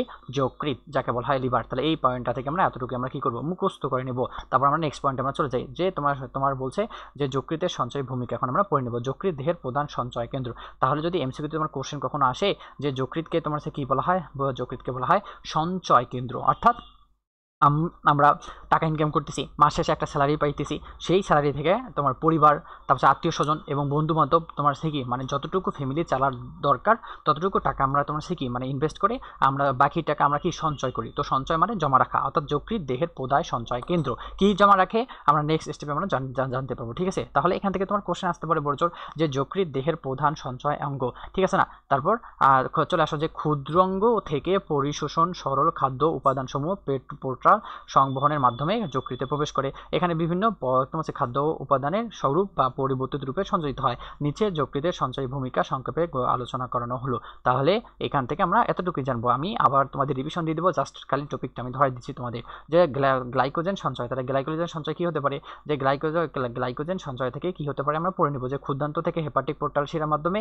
গ্লুকোজ যকৃতে প্রবেশ করে এবং রক্তের অতিরিক্ত গ্লুকোজ গ্লাইকোজেনোসিস প্রক্রিয়ায় গ্লাইকোজেন এর রূপান্তরিত হয়। তাহলে এই যে গ্লাইকোজেন রূপান্তরিত হয় কোন প্রক্রিয়ার মাধ্যমে? গ্লাইকোজেনোসিস প্রক্রিয়ার মাধ্যমে। তাহলে এই টার্মটা আমরা মুখস্থ করে নেব। এবং তোমার কি যকৃতের সঞ্চয়ও কোষে জমা থাকে। ইনসুলিন নামক হরমোন এই প্রক্রিয়া সাহায্য করে থাকে। তাহলে ইনসুলিন নামক হরমোন কোন প্রক্রিয়া সাহায্য করে থাকে? গ্লাইকোজেন সঞ্চয়ন প্রক্রিয়া সাহায্য করে থাকে। এই যে গ্লাইকোজেন সঞ্চয় হয় সেই কোন প্রক্রিয়ার মাধ্যমে সঞ্চালিত হতে পারে? গ্লাইকোজেনোসিস প্রক্রিয়া সঞ্চালিত হতে পারে। তাহলে যদি তোমার মেডিকেলে এভাবে কোশ্চেন চলে আসছিল 22 এবং 23-এ এভাবে কোশ্চেন চলে আসছিল যে গ্লাইকোজেনোসিস প্রক্রিয়ার সাথে কোনটি সম্পর্কযুক্ত? ইনসুলিন, গ্লুকাগন, তারপর দেওয়া আছে ইন্টারফেরন দেওয়া ছিল, অথবা নান অফ দ্য অ্যাবাভ দেওয়া ছিল। তাহলে অবশ্যই কি হবে? ইনসুলিন হবে। এই পার্টটা সুন্দরভাবে আমরা মুখস্থ করে নেব, ঠিক আছে। তারপর আমরা চলে আসি যে রক্ত সঞ্চয়নে চলে আসি, অর্থাৎ ব্লাড তোমার কি রিভার্সার। তো সঞ্চয় করে থাকে, অর্থাৎ যকৃৎ রক্ত জমা রাখতে সাহায্য করে থাকে, যে প্লীহা এবং অন্ত্র থেকে বেরিয়ে রক্তবাহিকাগুলো মিলিত হয়ে হেপাটিক পোর্টাল শিরা গঠন করে। ভালো কথা, যকৃতের ভিতর দিয়ে রক্ত যদিও অনবরত প্রবাহিত হয় তারপরও এর রক্তবাহিকাগুলো এর শিরা বিপুল পরিমাণ রক্ত ভাণ্ডার হিসেবে কাজ করে থাকে, যাকে বলা হয় তোমার কি মানে কি তোমার ভাণ্ডার হিসেবে কাজ করে থাকে, ঠিক আছে। অর্থাৎ যকৃতে প্রায় 1500 ঘন সেন্টিমিটার পর্যন্ত রক্ত সঞ্চয় রাখতে পারে, যা দেহের বিভিন্ন রক্তক্ষরণজনিত ঘটনার মূল রক্ত সংবহনের সাথে মিলিত হয় রক্তচাপ সমন্বয় ঘটে। তাহলে এই যে পার্টটা সুন্দরভাবে তুমি নিজ দায়িত্বে সুন্দরভাবে রিডিং দিলে তুমি বুঝতে পারবা, ঠিক আছে। রিডিং দিলেই তুমি বুঝতে পারবা। আর এখান থেকে এতটুকু মনে রাখবা যে যকৃৎ তোমার প্রায় 1500 ঘন সেন্টিমিটার তোমার রক্ত সঞ্চয় করতে পারে। এটা এমসিকিউর জন্য একটু ইম্পর্টেন্ট। তারপর নেক্সট পয়েন্ট আমরা চলে আসি যে ভিটামিন সঞ্চয়নে চলে আসলাম যে স্টোরেজ অফ ভিটামিন। যকৃৎ থেকে স্নেহ, অর্থাৎ তোমার স্নেহ দ্রব্য ভিটামিন যেমন এ, ডি, ই, কে, পানিতে দ্রবণীয় ভিটামিন কোনগুলো হতে পারে? যে ভিটামিন বি এবং ভিটামিন সি হতে পারে। সায়ানোকোবালামিন হতে পারে। ভিটামিন বি12কে বলা হয় বাংলা ইংলিশ নামে বলা হয় সায়ানোকোবালামিন, ইম্পর্টেন্ট। ফলে ফলিক অ্যাসিড সঞ্চয় করে থাকে। তাহলে ফলিক অ্যাসিড সঞ্চয় করে থাকে, অর্থাৎ তোমার কি সায়ানোকোবালামিন অর্থাৎ ভিটামিন বি12 এবং ফলিক অ্যাসিড অস্থিমজ্জা লোহিত কণিকায় তৈরি হয়ে থাকে। তাহলে তোমার কি যদি কোশ্চেন কখনো যদি আসে যে কোনো এক্সামে, মেইন এক্সামে, যে ভিটামিন বি12 এবং ফলিক অ্যাসিড কোথায় তোমার তৈরিতে প্রয়োজন কাজে লাগে? অস্থিমজ্জা লোহিত রক্তকণিকা তৈরিতে প্রয়োজন হয়ে থাকে। তাহলে এই পার্টটা ইম্পর্টেন্ট। এই পার্টটা আমি সুন্দরভাবে আরেকবার আমি তোমাদের কি একদম তোমার কি রিভিশন দিয়ে দিচ্ছি, সুন্দরভাবে দেখায় নাও যে ভিটামিন সঞ্চয়নের ক্ষেত্রে তোমার কি পানি তোমার যকৃতের স্নেহতে দ্রবণীয় ভিটামিন কোনগুলো হতে পারে? ভাইয়া পোড়া যকৃতে স্নেহ দ্রব্যের ভিটামিন হতে পারে তোমার কি ভিটামিন হতে পারে তোমার কি এ, ডি, ই, কে হতে পারে। তাহলে এই যে এ, ডি, ই, কেটা সুন্দরভাবে দেখা নিবা যে তোমার এ, ডি, ই, কে হতে পারে। এ, ডি, ই, কে এবং পানিতে দ্রবণীয় ভিটামিন কোনগুলো হতে পারে? এই যে ভিটামিন বি12 এবং তোমার ভিটামিন বি এবং সি হতে পারে। এবং ফলিক অ্যাসিড এবং তোমার ভিটামিন বি12 তোমার কি কোথায় উৎপন্ন হয়? এই যে তোমার কি অস্থিমজ্জা লোহিত রক্তকণিকা তৈরিতে প্রয়োজন করে থাকে। তাহলে এটা মেডিকেল ভর্তি পরীক্ষায় 22-23-এ চলে আসছিল। আবার মেডিকেল ভর্তি পরীক্ষায় তোমার কি তোমার 15 থেকে 16 সালে চলছে। করছিল। তাহলে এই পয়েন্টটা মেডিকেলের জন্য ইনফিনিট টেস্টটা ইম্পর্টেন্ট, সুন্দরভাবে পড়ে নিব আমরা, ঠিক আছে। তারপর চলে আসো এখানে কি বলছে, পিত্তরস সঞ্চয় চলে আসো, যে যকৃৎ থেকে পিত্তরস নিঃসৃত হয় এবং পিত্তথলিতে জমা থাকে, যা যকৃতের পরিপাকের বিপরীতহীনভাবে সরবরাহ করে। একজন পূর্ণবয়স্ক মানুষের দৈনিক প্রায় তোমার 400 থেকে 800 মিলিমিটার পিত্তরস তৈরি হয়। তাহলে যদি এমসিকিউ যদি কখনো কোশ্চেন আসে তোমার মেইন পরীক্ষায়, বা তুমি যখন আমরা কোশ্চেন অ্যানালাইসিস করবো তখন ওখান থেকে জানতে পারবো যে কোনগুলো তোমার সে কি মানে কোশ্চেন চলে আসছিল। ওভারঅল এগুলো চলে আসে মেইন পরীক্ষায় তোমাদের, ঠিক আছে। তো এগুলো এমসিকিউর জন্য অনেক অনেক ইম্পর্টেন্ট, যে চলে আসবে যে তোমার হচ্ছে কি মানে যকৃতে তোমার সে কত তোমার পিত্তথলি প্রতিদিন জমা হতে পারে, অর্থাৎ 400 থেকে তোমার সে কি 800 মিলিমিটার জমা হতে পারে। তাহলে কি 400 মিলিমিটার থেকে 800 মিলিমিটার, তাহলে এখান থেকে আমরা এতটুকুই মুখস্থ করে নিব। তারপর কি বলছে নেক্সট পয়েন্টে, কি বলছে নেক্সট পয়েন্টে বলছে চর্বি এবং অ্যামাইনো অ্যাসিড সঞ্চয়ন, অর্থাৎ storage of fat and amino acid, যে তোমার শর্করা দেহে ব্যবহৃত হতে পারে না বা গ্লাইকোজেন হিসেবে জমা থাকে না, যকৃৎ সেই অতিরিক্ত গ্লুকোজকে চর্বিতে পরিণত করে জমা রাখে। যকৃৎ অ্যামাইনো অ্যাসিডও জমা রাখে। দেহের প্রয়োজনে চর্বি এবং অ্যামাইনো অ্যাসিড ব্যবহারযোগ্য গ্লুকোজে পরিবর্তিত হয়। Just go for reading, just এখান থেকে আমরা গো ফর রিডিং দেবো এবং মেডিকেলের জন্য জাস্ট হেডলাইনটা মুখস্থ করবা, চর্বি এবং অ্যামাইনো অ্যাসিড সঞ্চয় করে থাকে, ঠিক আছে না। তারপর এখানে বলছে খনিজ সঞ্চয়, অর্থাৎ স্টোরেজ অফ মিনারেল, ঠিক আছে না। এখান থেকে হেডলাইনগুলো মুখস্থ করবা। আর কি পড়তে হবে ভাইয়া দেখা দিচ্ছে যে যকৃৎ লৌহ এবং পটাশিয়াম সঞ্চয়ন করে থাকে। তাহলে যকৃৎ কি কি সঞ্চয় করতে পারে, লৌহের তোমার হচ্ছে কি সংখ্যাটা হচ্ছে Fe, এবং পটাশিয়াম সঞ্চয় করতে পারে যার হচ্ছে কি K, ঠিক আছে। লোহিত রক্তকণিকা ভাঙ্গনে হিমোগ্লোবিন যকৃতের কুফার তোমার হচ্ছে কি কফার কোষের মাধ্যমে ভেঙে হিম এবং গ্লোবিউলিনে পরিণত হয়, এবং হিমের তোমার হচ্ছে লৌহ অংশ কি থাকতে পারে, ফেরোটিন হিসাবে জমা থাকতে পারে। তাহলে কি তোমার হিমের লৌহ অংশ কি হিসাবে জমা থাকতে পারে, তোমার হচ্ছে কি মানে তোমার ফেরোটিন হিসাবে জমা থাকতে পারে। এছাড়া কপার, জিঙ্ক, কোবাল্ট ইত্যাদি মিনারেল স্বল্প মাত্রায় যকৃতে প্রবেশ করে থাকে। তাহলে এখান থেকে এই পয়েন্টটা আমরা মুখস্থ করবো, যে তোমার হচ্ছে কি তোমার 6 নম্বর পয়েন্টটা খনিজ সঞ্চয়ন থেকে এতটুকু মুখস্থ করবো, যে এখানে যকৃতে কি কি সঞ্চয় থাকতে পারে, লৌহ এবং পটাশিয়াম থাকতে পারে, এবং তোমার হচ্ছে কি হিমোগ্লোবিনের সাথে যকৃতে তোমার হচ্ছে কোন কোষের মাধ্যমে যুক্ত থাকে, কাফার কোষের মাধ্যমে যুক্ত থাকতে পারে, এবং সেখানে হিম থাকতে পারে এবং গ্লোবিউলিনে পরিণত হয়, এবং লৌহের লোহিত রক্তকণিকা বা লৌহের অংশ ফেরোটিন হিসাবে জমা থাকতে পারে, ঠিক আছে না। এটা ডেন্টাল ভর্তি পরীক্ষা 21 থেকে 22, 17, 18, 16, 17 সালে আসছিল। তো এই পয়েন্টটা আসলে মেডিকেলের জন্য একদম হিউজ পরিমাণে ইম্পর্টেন্ট, তো ভেরি ভেরি ইম্পর্টেন্ট। এখান থেকে আমরা সুন্দরভাবে পড়ে নেব। যারা ভবিষ্যতে ডাক্তার হইতে চাও, ঠিক আছে না, নিজের শরীরে অ্যাপ্রন গুছাই নিতে চাও বা পড়তে চাও শখ, ঠিক আছে, এবং একটা স্বপ্ন বা আমার স্বপ্ন তোমাদের স্বপ্ন, তো স্বপ্নের জন্য তোমরা লড়াই করতেছো, দিন শেষে যেন স্বপ্নটা পূরণ করতে পারো, এবং দিন শেষে যেন তুমি নিজেকে জিজ্ঞেস করতে পারো মনকে, যে আমি কোনো গাফিলতি করিনি, আমি কোনো পড়ালেখার দিক দিয়ে তোমার কি কোনো অবহেলা করিনি, এবং সর্বোচ্চ দিয়ে চেষ্টা করবা, বাকিটা তোমার তকদির উপর নির্ভর করবে। তো দিন শেষে যেন তুমি তোমার নিজের কাছ থেকে যেন তুমি শুনতে না পাও যে আমি কষ্ট করি নেই, ঠিক আছে না, এবং তোমার হচ্ছে কি মানে কষ্টের জন্য আমি কোথাও চান্স পাইলাম না, বা আমি আমার স্বপ্ন পূরণ করতে পারলাম না, এই জিনিসটা, এই আফসোস জিনিসটা অনেক তোমার হচ্ছে কি মানে অনেক খারাপ একটা জিনিস। তো আমরা আফসোস করবো না, আমরা সুন্দরভাবে ভাইয়ের সঙ্গে পড়ে নিব, ভাইয়া যতটুকু দেখা দিচ্ছে ততটুকু আমরা সুন্দরভাবে কভার আপ করে নেবো, ঠিক আছে। তো আমরা আফসোস করবো না, আমরা তোমার হচ্ছে কি যেন সফলতার দিক দিয়ে আমরা এগিয়ে যেতে পারি।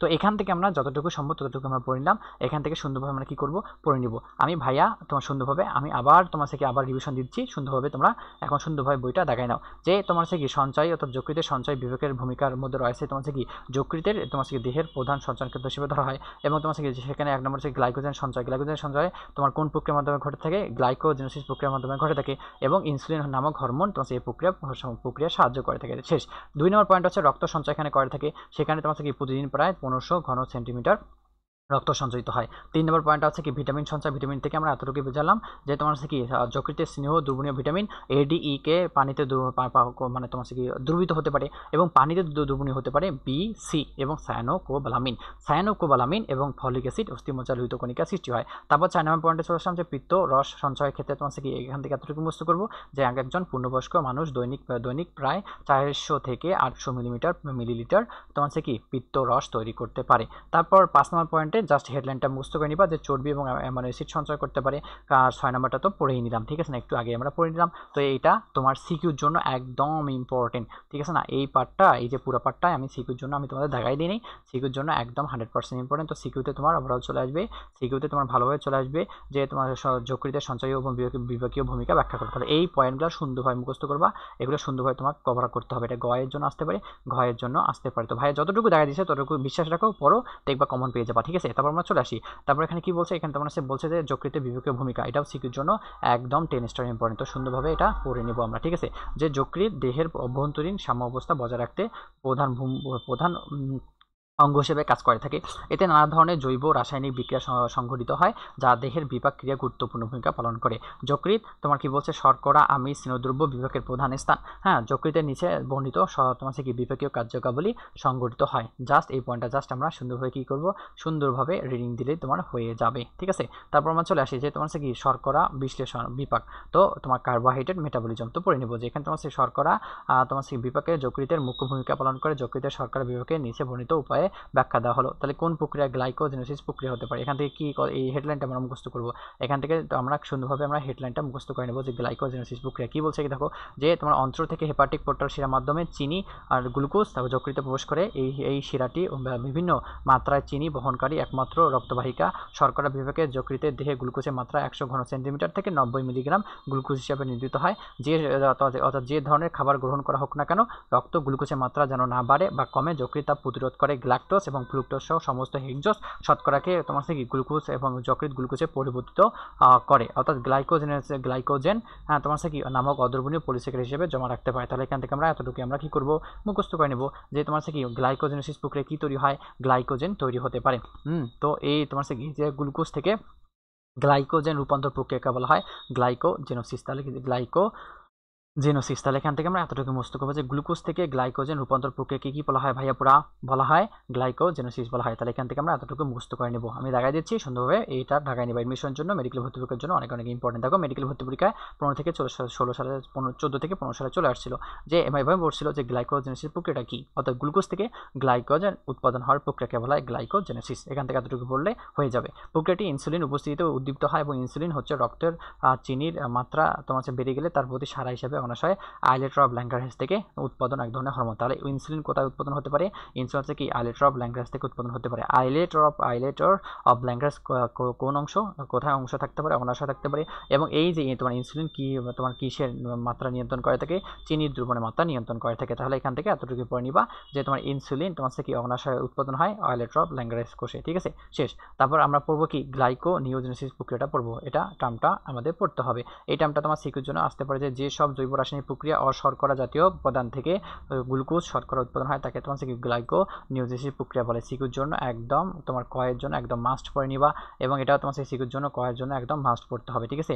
তারপর বলছে এটি পদার্থ নীতিমূলক বিপাক যা প্রধানত যকৃৎ কোষের সাইটোপ্লাজমে সংঘটিত হয়। দেহের চাহিদা প্রেক্ষিতে রক্তের গ্লুকোজের মাত্রা বেশি কমে গেলে যকৃতের amino acid, lactic acid, pyruvic acid, glycerol ইত্যাদি অশর্করা জাতীয় উপাদান থেকে গ্লুকোজ তৈরি করে রক্তের প্রেরণ করে, ফলে রক্তের গ্লুকোজের মাত্রা বাড়ে। এই প্রক্রিয়াকে বলা হয় গ্লুকাগন হরমোন দ্বারা উদ্দীপ্ত হয়। তাহলে আমরা একটা হরমোনের নাম পাইলাম, এমনিতে জেনে নাও, আমি পরে তোমাদের বুঝাই দিচ্ছি যে গ্লুকাগন হরমোন এখানে দেওয়া আছে। এভাবে যকৃতের রক্তের গ্লুকোজের মাত্রা তোমার কি এগুলো আমরা পড়বো না, এগুলো আসে না যে 90 মিলিগ্রাম বা তোমার কি বাই তোমার কি 100 ঘন সেন্টিমিটার বজায় রাখতে গুরুত্বপূর্ণ ভূমিকা পালন করে থাকে। জাস্ট এই পয়েন্টটা সুন্দরভাবে যতটুকু দাগায় না দিলাম ততটুকু রিডিং দিবা, আর যেখান থেকে আমি দাগাই দিলাম সেখান থেকে মুক্ত করলে হয়ে যাবে যে গ্লুকোনিওজেনেসিস প্রক্রিয়াটা কি। অর্থাৎ যে জৈব রাসায়নিক প্রক্রিয়ায় অশর্করা তোমার কি জাতীয় পদার্থ থেকে তোমার কি তোমার গ্লুকোজ শর্করা উৎপাদন হয় তাকে বলা হয় গ্লুকোজিনোসিস প্রক্রিয়া বলা হয়। এখান থেকে এই পার্টটা মুখস্থ করলে একদম হয়ে যাবে। তারপর আমরা নেক্সট টপিকে চলে যাবো। নেক্সট টপিক কি বলছে,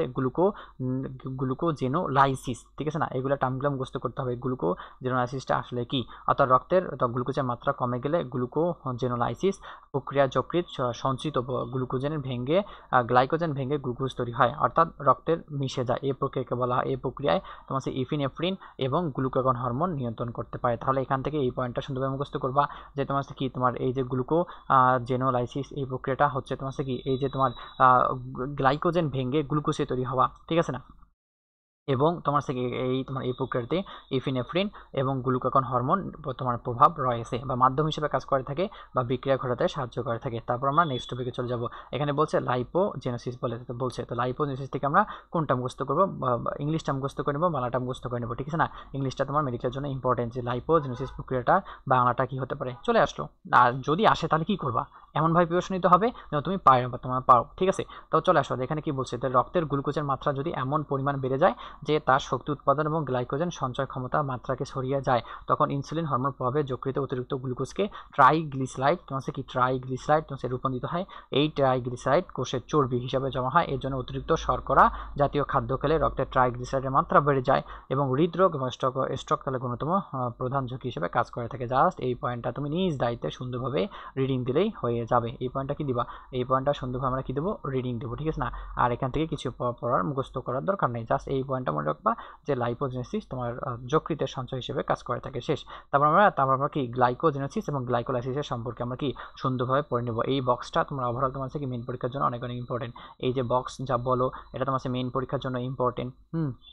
ওভারঅল তোমার কি মেডিকেল ভর্তি পরীক্ষার জন্য অনেক অনেক ইম্পর্টেন্ট, হোক সেটা সিকিউ হোক সেটা এমসিকিউ। তো ভাইয়ের সঙ্গে এখন কী করবো, সুন্দরভাবে পড়ে নেবো, ঠিক আছে।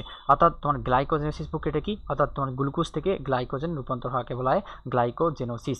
আর গ্লাইকোনোলাইসিসটা কি, গ্লাইকোজেন ভেঙে গ্লুকোজে পরিণত হওয়ার প্রক্রিয়া, উল্টাটা।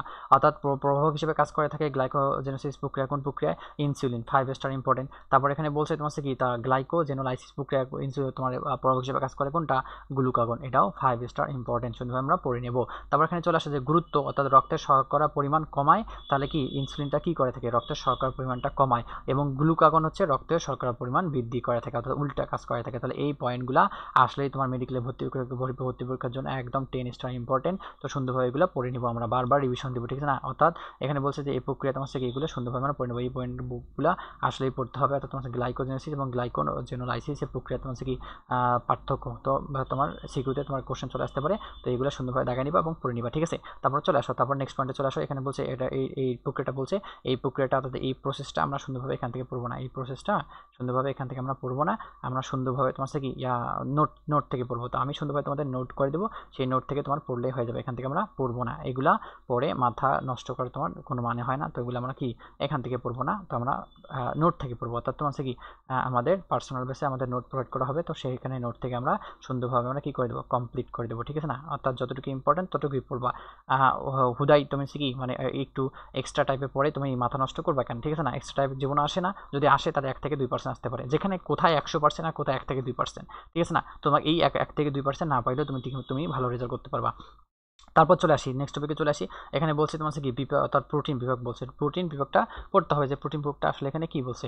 অর্থাৎ প্রোটিন বিভাগ থেকে এতটুকু পড়বো আমরা যে তোমার কি মানে প্রোটিন বিভাগ যকৃতের অন্তত গুরুত্বপূর্ণ ভূমিকা পালন করে, এবং এসব ভূমিকাকে নিচে বর্ণিত শিরোনামের অধীনে তোমার সে বর্ণনা করা হলো। তো এই শিরোনামের অধীনে সুন্দরভাবে আমরা কি করব, ভাইয়ের সঙ্গে সুন্দরভাবে কি করব, তো আমরা পড়ে নিব, ঠিক আছে। তো চলো পড়ে নিই। এখানে কি বলছে, ডিএমিনেশন প্রক্রিয়া বলছে। তো ডিএমিনেশন থেকে আমরা এতটুকু জানবো যে তোমার ডিএমিনেশন প্রক্রিয়া কিসের সাথে সংযুক্তপূর্ণ, প্রোটিনের সাথে সংযুক্তপূর্ণ। বানানটা মুখস্থ করে নিবা, যে কোনো অ্যামাইনো অ্যাসিড বা অন্য উপাদান থেকে অ্যামাইনো গ্রুপ অপসারণ প্রক্রিয়াকে বলা হয় ডিএমিনেশন প্রক্রিয়া। তাহলে এখান থেকে আমরা এতটুকু পড়ে নেব যে কোনো অ্যামাইনো অ্যাসিড বা অন্য কোনো উপাদান তোমার কি থেকে অ্যামাইনো গ্রুপ তোমার কি প্রক্রিয়াকে কি বলা হয়, ডিএমিনেশন প্রক্রিয়া বলা হয়। তাহলে এটা আমরা কি করবো, সিকিউর জন্য আমরা মুখস্থ করে নেব, ঠিক আছে না। মুখস্থ করতে হবে। খাদ্যের সঙ্গে গৃহীত অতিরিক্ত অ্যামাইনো অ্যাসিড দেহে জড়িয়ে রাখতে পারে না। যকৃৎ অতিরিক্ত সহ অব্যবহৃত অ্যামাইনো অ্যাসিড ডিএমিনেশন প্রক্রিয়ায় ভেঙে কিসে পরিণত হয়, ডিএমিনেশন প্রক্রিয়া ভেঙে তোমার কি কিটো অ্যাসিড এবং অ্যামিনো তোমার কি তোমার অ্যাসিডে পরিণত হতে পারে। তাহলে এই পয়েন্টটা মুখস্থ করবা, যে অ্যামিনো মূলকে তোমার সংকেত হচ্ছে তোমার কি NH2। তাহলে তোমার আমরা পরে আসছি যে তোমার কি NH3 কে বলা হয় অ্যামোনিয়া, ঠিক আছে না, অ্যামোনিয়া। আর NH4 কে বলা হয় অ্যামোনিয়াম, আর NH2 কে বলা হয় অ্যামোনিয়া মূলক। তাহলে এখান থেকে আমরা এতটুকু পড়লে হয়ে যাবে, ঠিক আছে। এগুলো মনে রাখবা। তারপর চলে আসো, এখানে বলছে কিটো অ্যাসিড শক্তি উৎপাদনের জন্য ক্রেবস চক্রে প্রবেশ করে থাকে। যখন আমরা তোমার কি বায়োলজি চ্যাপ্টার 9 অর্থাৎ উদ্ভিদের শৈতত্ব পড়েছিলাম, তখন C3 উদ্ভিদ এবং C4 উদ্ভিদ সম্পর্কে আমরা সুন্দরভাবে পড়াশোনা করছি। তো ক্রেবস চক্র তোমরা জানোই, বেসিক্যালি তোমরা জানো, এখানে এক্সট্রাভাবে বলার কিছু নাই। অ্যামাইনো মূলক তোমার কি হাইড্রোজেন বন্ধন এর সাথে যুক্ত হয়, অ্যামোনিয়া উৎপাদন করে থাকে। তাহলে আমরা এই পার্টটা সুন্দরভাবে কী করবো, রিডিং দিয়ে দেবো। তারপর এখানে বলছে ইউরিয়া তৈরি, অর্থাৎ তোমার কি অর্থাৎ অ্যামাইনো অন্তত বিষাক্ত পদার্থ যা দেহের জমা হলে মানুষের মৃত্যু ঘটতে পারে, অর্থাৎ অনিতিন চক্রের মাধ্যমে তোমার কি শর্করা বিভাগের সৃষ্টি কার্বন ডাইঅক্সাইডের সাথে অ্যামিনোমূলক হয় ইউরিয়া সৃষ্টি করে, ইউরিয়া রক্তবাহিকা হয় তোমার বৃক্ষ থেকে মূত্ররূপে দেহে বাহিত হয়। তাহলে এটা আমরা সুন্দরভাবে পড়ে নেব। এটা আমরা কোথায় পড়ে নেব? বায়োলজি তোমার কি যখন আমরা তোমার বজ্রবন নিষ্কাশন পড়ে নেব চ্যাপ্টার 6, তখন ওখান থেকে অতটুকু কভার করলে হয়ে যাবে তোমার, ঠিক আছে? তো ওখান থেকে কভার করে ওখান থেকে আমি ভালোভাবে পড়ে দেবো, এখান থেকে তোমার জাস্ট রিডিং দিলেই হয়ে যাবে। প্রোটিন তোমার প্লাজমা প্রোটিন সংশ্লেষণ আমরা বলবো এখন সিনথেসিস অফ প্লাজমা প্রোটিন। কি বলছে যে আলফা তোমার যকৃতে তোমার কি তোমার গামা গ্লোবুলিন তোমার কি সারা প্রায় সব ধরনের প্লাজমা প্রোটিন সংশ্লেষণ করে। তাহলে যকৃতে কোন তোমার গ্লোবুলিন থাকতে পারে না? গামা গ্লোবুলিন থাকতে পারে। মেডিকেল ভর্তি পরীক্ষা 11 থেকে 12 সালে চলে আসলো, তো ইম্পর্টেন্ট টপিক বলছে। অর্থাৎ সংশ্লিষ্ট হয় তোমার সেগুলো তোমার সেগুলো হচ্ছে তোমার অ্যালবিউলিন, ঠিক আছে না? তারপর লিপোপ্রোটিন, তারপর ট্রান্সফেরিন, তারপর সেরোটোপ্রোটিন, এগুলো সুন্দরভাবে জাস্ট খালি তুমি রিডিং দিলে হয়ে যাবে। রিডিং দিলে তুমি বুঝতে পারবা যে অ্যালবিউলিন, তারপর লিপোপ্রোটিন, ট্রান্সফেরিন, তারপর সেরোপ্লাজমিন, গ্লোবিউলিন, আলফা ফিটোপ্রোটিন, রক্ত সঞ্চালন ফ্যাক্টর, এগুলো হতে পারে। এগুলো রক্ত সঞ্চালন ফ্যাক্টর কিছু মুখস্থ করার দরকার নেই, জাস্ট এখান থেকে এতটুকু মনে রাখবা যে তোমার কি তোমার গামা গ্লোবিউলিন তোমার কি সারা প্রায় সব ধরনের প্রোটিন সংশ্লেষণ করতে পারে এবং সেখানে প্লাজমা প্রোটিন সংশ্লেষণ হয়ে থাকে, ঠিক আছে না? কোন হয়ে থাকে? প্লাজমা প্রোটিন সঞ্চালন হয়ে থাকে। তাহলে এখান থেকে আমরা এতটুকুই পড়বো। আমি সুন্দরভাবে পেজটাকে শেষ করে দিই, তারপর আবার রিভিশন দিয়ে দিচ্ছি। হরমোন সংশ্লেষণে চলে আসো। হরমোন সংশ্লেষণে কি বলছে এখানে? যকৃতের এনজিওটেনোসিন অর্থাৎ সিনোজেন তোমার কি হরমোন সংশ্লেষণ করে এবং যকৃতের রেনিন এনজাইম দিয়ে সক্রিয় হয় এনজিওটেনসিন উৎপাদন করে দেহে রক্তচাপ বাড়িয়ে তোলে। এছাড়া তোমার অ্যাড্রেনাল কর্টেক্স থেকে তোমার অ্যালডোস্টেরন ক্ষরণকে তোমার কি করে থাকে? উৎসাহিত করে থাকে। তাহলে অ্যালডোস্টেরন ক্ষরণকে উৎসাহিত করে কোনটা? Adrenal cortex. নিউ এডিশন দেওয়া আছে, জাস্ট লেস ইম্পর্টেন্ট, জাস্ট এখান থেকে রিডিং করলে হয়ে যাবে। তারপর চলে আসো যে তোমার এখান থেকে আমরা এতটুকুই পড়লাম, ঠিক আছে না? অর্থাৎ প্রোটিন থেকে আমরা এতটুকুই পড়লাম। প্রোটিন থেকে কতটুকু পড়লাম আমার ভাইয়া সুন্দরভাবে দেখা দিচ্ছে। প্রোটিন থেকে এতটুকু পড়লাম যে ডিএমিনেশন প্রক্রিয়াটা কাকে বলে। মুখস্থ করে নিবা যে কোন অ্যামাইনো অ্যাসিড বা অন্য কোনো উপাদান অ্যামাইনোমূলক অপসারণ করে প্রক্রিয়া বলে ডিএমিনেশন প্রক্রিয়া। হ্যাঁ, সেই ডিএমিনেশন প্রক্রিয়া ভেঙে তোমার কিটো অ্যাসিড এবং তোমার কি অ্যামাইনো অ্যাসিডে পরিণত হতে পারে। এখান থেকে এতটুকু আমরা কি করবো? মুখস্থ করে নেব। তারপর নেক্সট পয়েন্টে বলছে তোমার কি মানে তোমার ইউরিয়াটা রিডিং দিবা। আর প্লাজমা প্রোটিন থেকে এতটুকু মুখস্থ করবা যে যকৃতে তোমার কি গামা গ্লোবুলিন তোমার কি সংশ্লেষণ ঘটে তোমার এই তোমার গামা গ্লোবুলিন ছাড়া, ঠিক আছে না? এবং যকৃতে তোমার প্লাজমা প্রোটিন সংশ্লেষণ করতে পারে। 19 থেকে 20 চলে আসছিল মেডিকেল ভর্তি পরীক্ষা, ঠিক আছে? তারপর আমরা চলে আসলাম কি লিপিড বিপাকের চলে আসলাম যে লিপিড মেটাবলিজম থেকে আমরা একটু পড়ে নেব। আমরা কি পড়লাম? সিনোটা পড়লাম, কার্বোহাইড্রেটটা পড়লাম, এখন আমরা প্রোটিনটা পড়বো, ঠিক আছে না?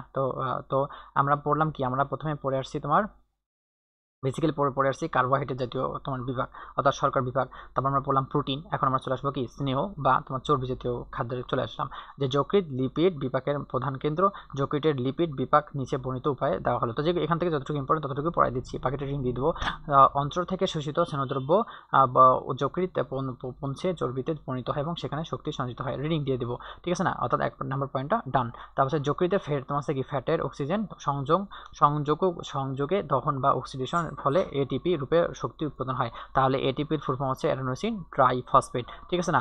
আমরা জানি যে এডিপি ফুল ফর্ম কি? অ্যাডেনোসিন ট্রাইফসফেট, আর এটিপি ফুল ফর্ম হচ্ছে অ্যাডেনোসিন ট্রাইফসফেট। মুখস্থ করলাম। তারপর কোলেস্টেরল তোমার কি ফসফোলিপিড এবং লিপোপ্রোটিন প্রভৃতি সংশ্লেষণ করতে পারে। রিডিং দিয়ে দেবো। তাহলে 3 নম্বর পয়েন্টটাও ডান। যকৃতে গ্লিসারল এবং ফ্যাটিক অ্যাসিড জারণ ঘটে, ফলে কিটোন বর্গীয় বস্তুসমূহ তোমার কি কিটোন বর্গীয় সৃষ্টি হতে পারে। তাহলে এখান থেকেও এতটুকু আমরা কি দেবো? রিডিং দিয়ে দেবো। যকৃতে শর্করা এবং প্রোটিন থেকে ফ্যাটিক অ্যাসিড সঞ্চিত হয়। রিডিং দিয়ে দেবো, এটা আহামরি ইম্পর্টেন্ট না। লাস্ট পয়েন্ট বলছে শর্করা অভাব হলে সঞ্চিত ফ্যাট থেকে গ্লুকোজ তৈরি হয়, আমরা রিডিং দিয়ে দেবো। তো এই পার্টটা ওভারঅল আমরা সুন্দরভাবে আমরা রিডিং দিয়ে দেবো, এটা আহামরি ইম্পর্টেন্ট না। তারপর চলে আসলাম লোহিত কণিকা উৎপাদন এবং ভাঙ্গনে চলে আসলাম। তাহলে এখান থেকে তোমার একটাই তোমার কি মুখস্থ করতে হবে যে তোমার কি ভ্রূণ দেহে অর্থাৎ কোথায় ভ্রূণ দেহে লোহিত কণিকা উৎপাদনে তোমার কি যকৃৎ নিয়োজিত থাকতে পারে। তাহলে যকৃৎ নিয়োজিত থাকতে পারে ভ্রূণ দেহের কোথায়? তোমার কি মানে কোথায় তোমার কি মানে নিয়োজিত থাকতে পারে লোহিত রক্তকণিকা? তোমার ভ্রূণ দেহে হতে পারে। যখন শিশু জন্মগ্রহণ করে মায়ের পেটে তখনই তোমার কি ভ্রূণ দেহে সেই যকৃৎ তোমার কি মানে রক্ত উৎপাদনের কাজে নিয়োজিত থাকতে পারে। তার এখান থেকে এতটুকু পড়লে হয়ে যাবে। পরবর্তী সময়ে অস্থিমজ্জা কোষগুলো এ দায়িত্ব পালন করে। এ প্রক্রিয়ায় একবার প্রতিষ্ঠিত হয়ে গেলে যকৃৎ তখন বিপরীত প্রক্রিয়া পালনে ব্যস্ত হয়ে পড়ে এবং তোমার কি যকৃৎ তখন লোহিত কণিকা ভাঙ্গনে সহায়তা করে থাকে। তাহলে এখান থেকে এই পয়েন্টটা মুখস্থ করলে হয়ে যাবে, আর তোমার কিছু পড়তে হবে না, ঠিক আছে না? অর্থাৎ ভ্রূণ দেহে তোমার কি করতে পারে? ভ্রূণ দেহে তোমার কি লোহিত রক্তকণিকা সৃষ্টি হতে পারে, ঠিক আছে? এখান থেকে আমরা এতটুকুই পড়ে নেব। তারপর নেক্সট পয়েন্টে কি বলছে চলো ভাইয়া পুরা আমরা পড়ে নিই। হিমোগ্লোবিনের ভাঙ্গন। তো হিমোগ্লোবিনের ভাঙ্গন থেকে তোমার আসলে বেসিক্যালি তোমার এখান থেকে কিছু পড়ার দরকার নেই, জাস্ট এই পার্টটা থেকে সুন্দরভাবে তোমার রিডিং দিতে হয়ে যাবে। আমি রিডিং দিয়ে দিচ্ছি, আমার সঙ্গে পড়ে নাও, ঠিক আছে? আর নেক্সট টাইম থেকে পড়ার দরকার নেই। তো এখান থেকে আমরা এতটুকু সম্পর্কে জানবো, যে কোনটা সম্পর্কে জানবো, যদি ইম্পর্টেন্ট হয় তাহলে দেখা দিচ্ছি। লোহিত কণিকার গড়েরও 120 দিন। তাহলে যখন আমরা রক্ত এবং রক্ত সঞ্চয়ন তোমার রক্ত সংবন্ধ তোমার সেই চ্যাপ্টার 4 তোমার জানবো, তখন এটাও আমরা ওখান থেকে জেনে নেব।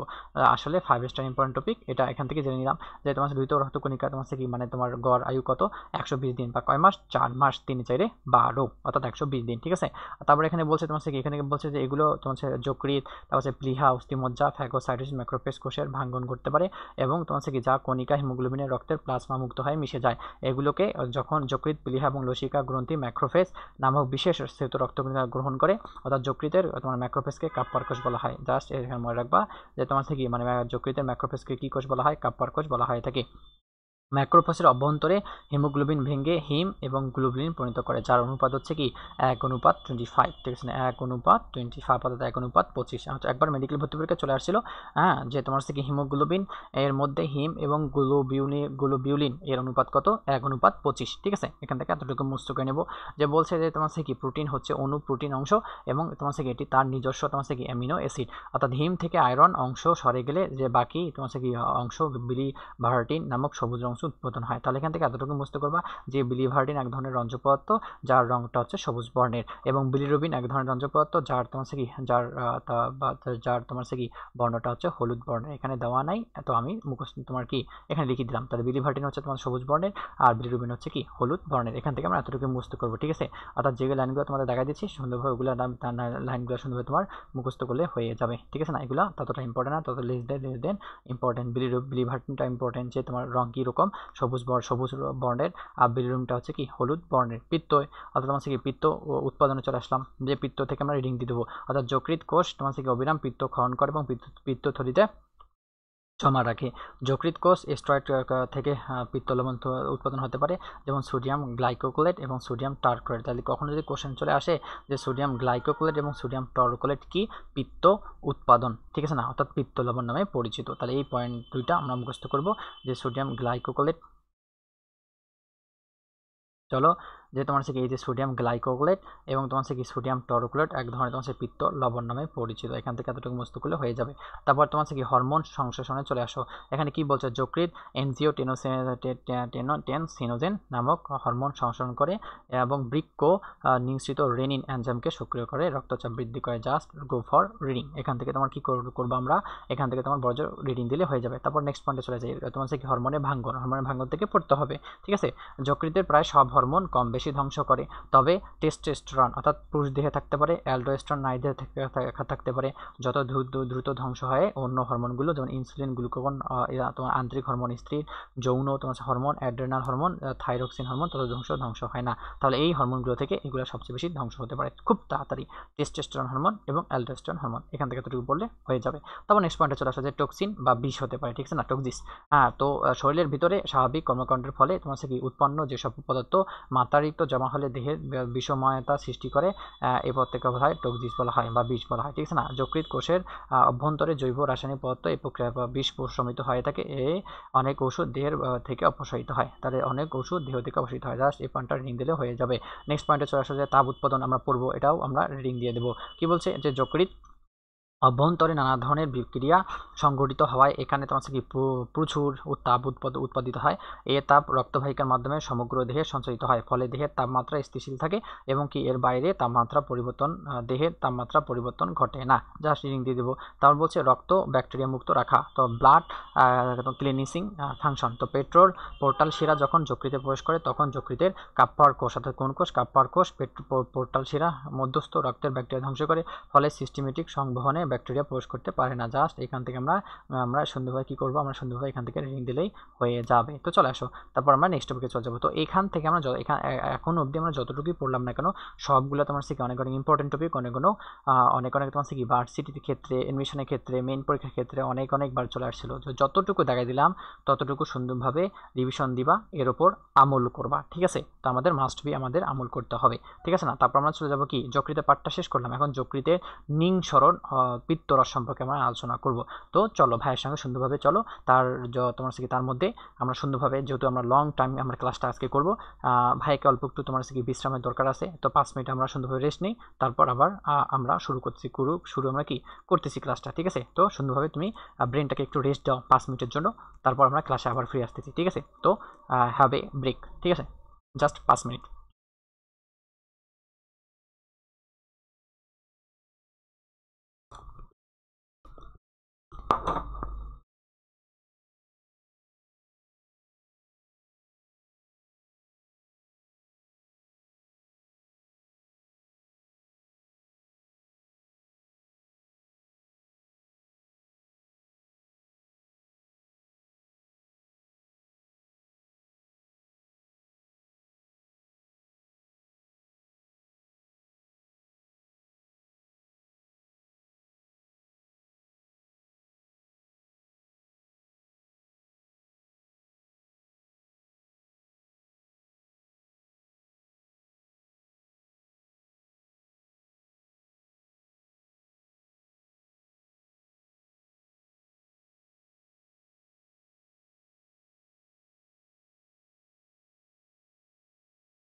তো ভাইয়াপুরা, আমরা ব্রেক মানে শেষ করার পর আমরা আবার ক্লাসে ফিরে আসলাম, ঠিক আছে না?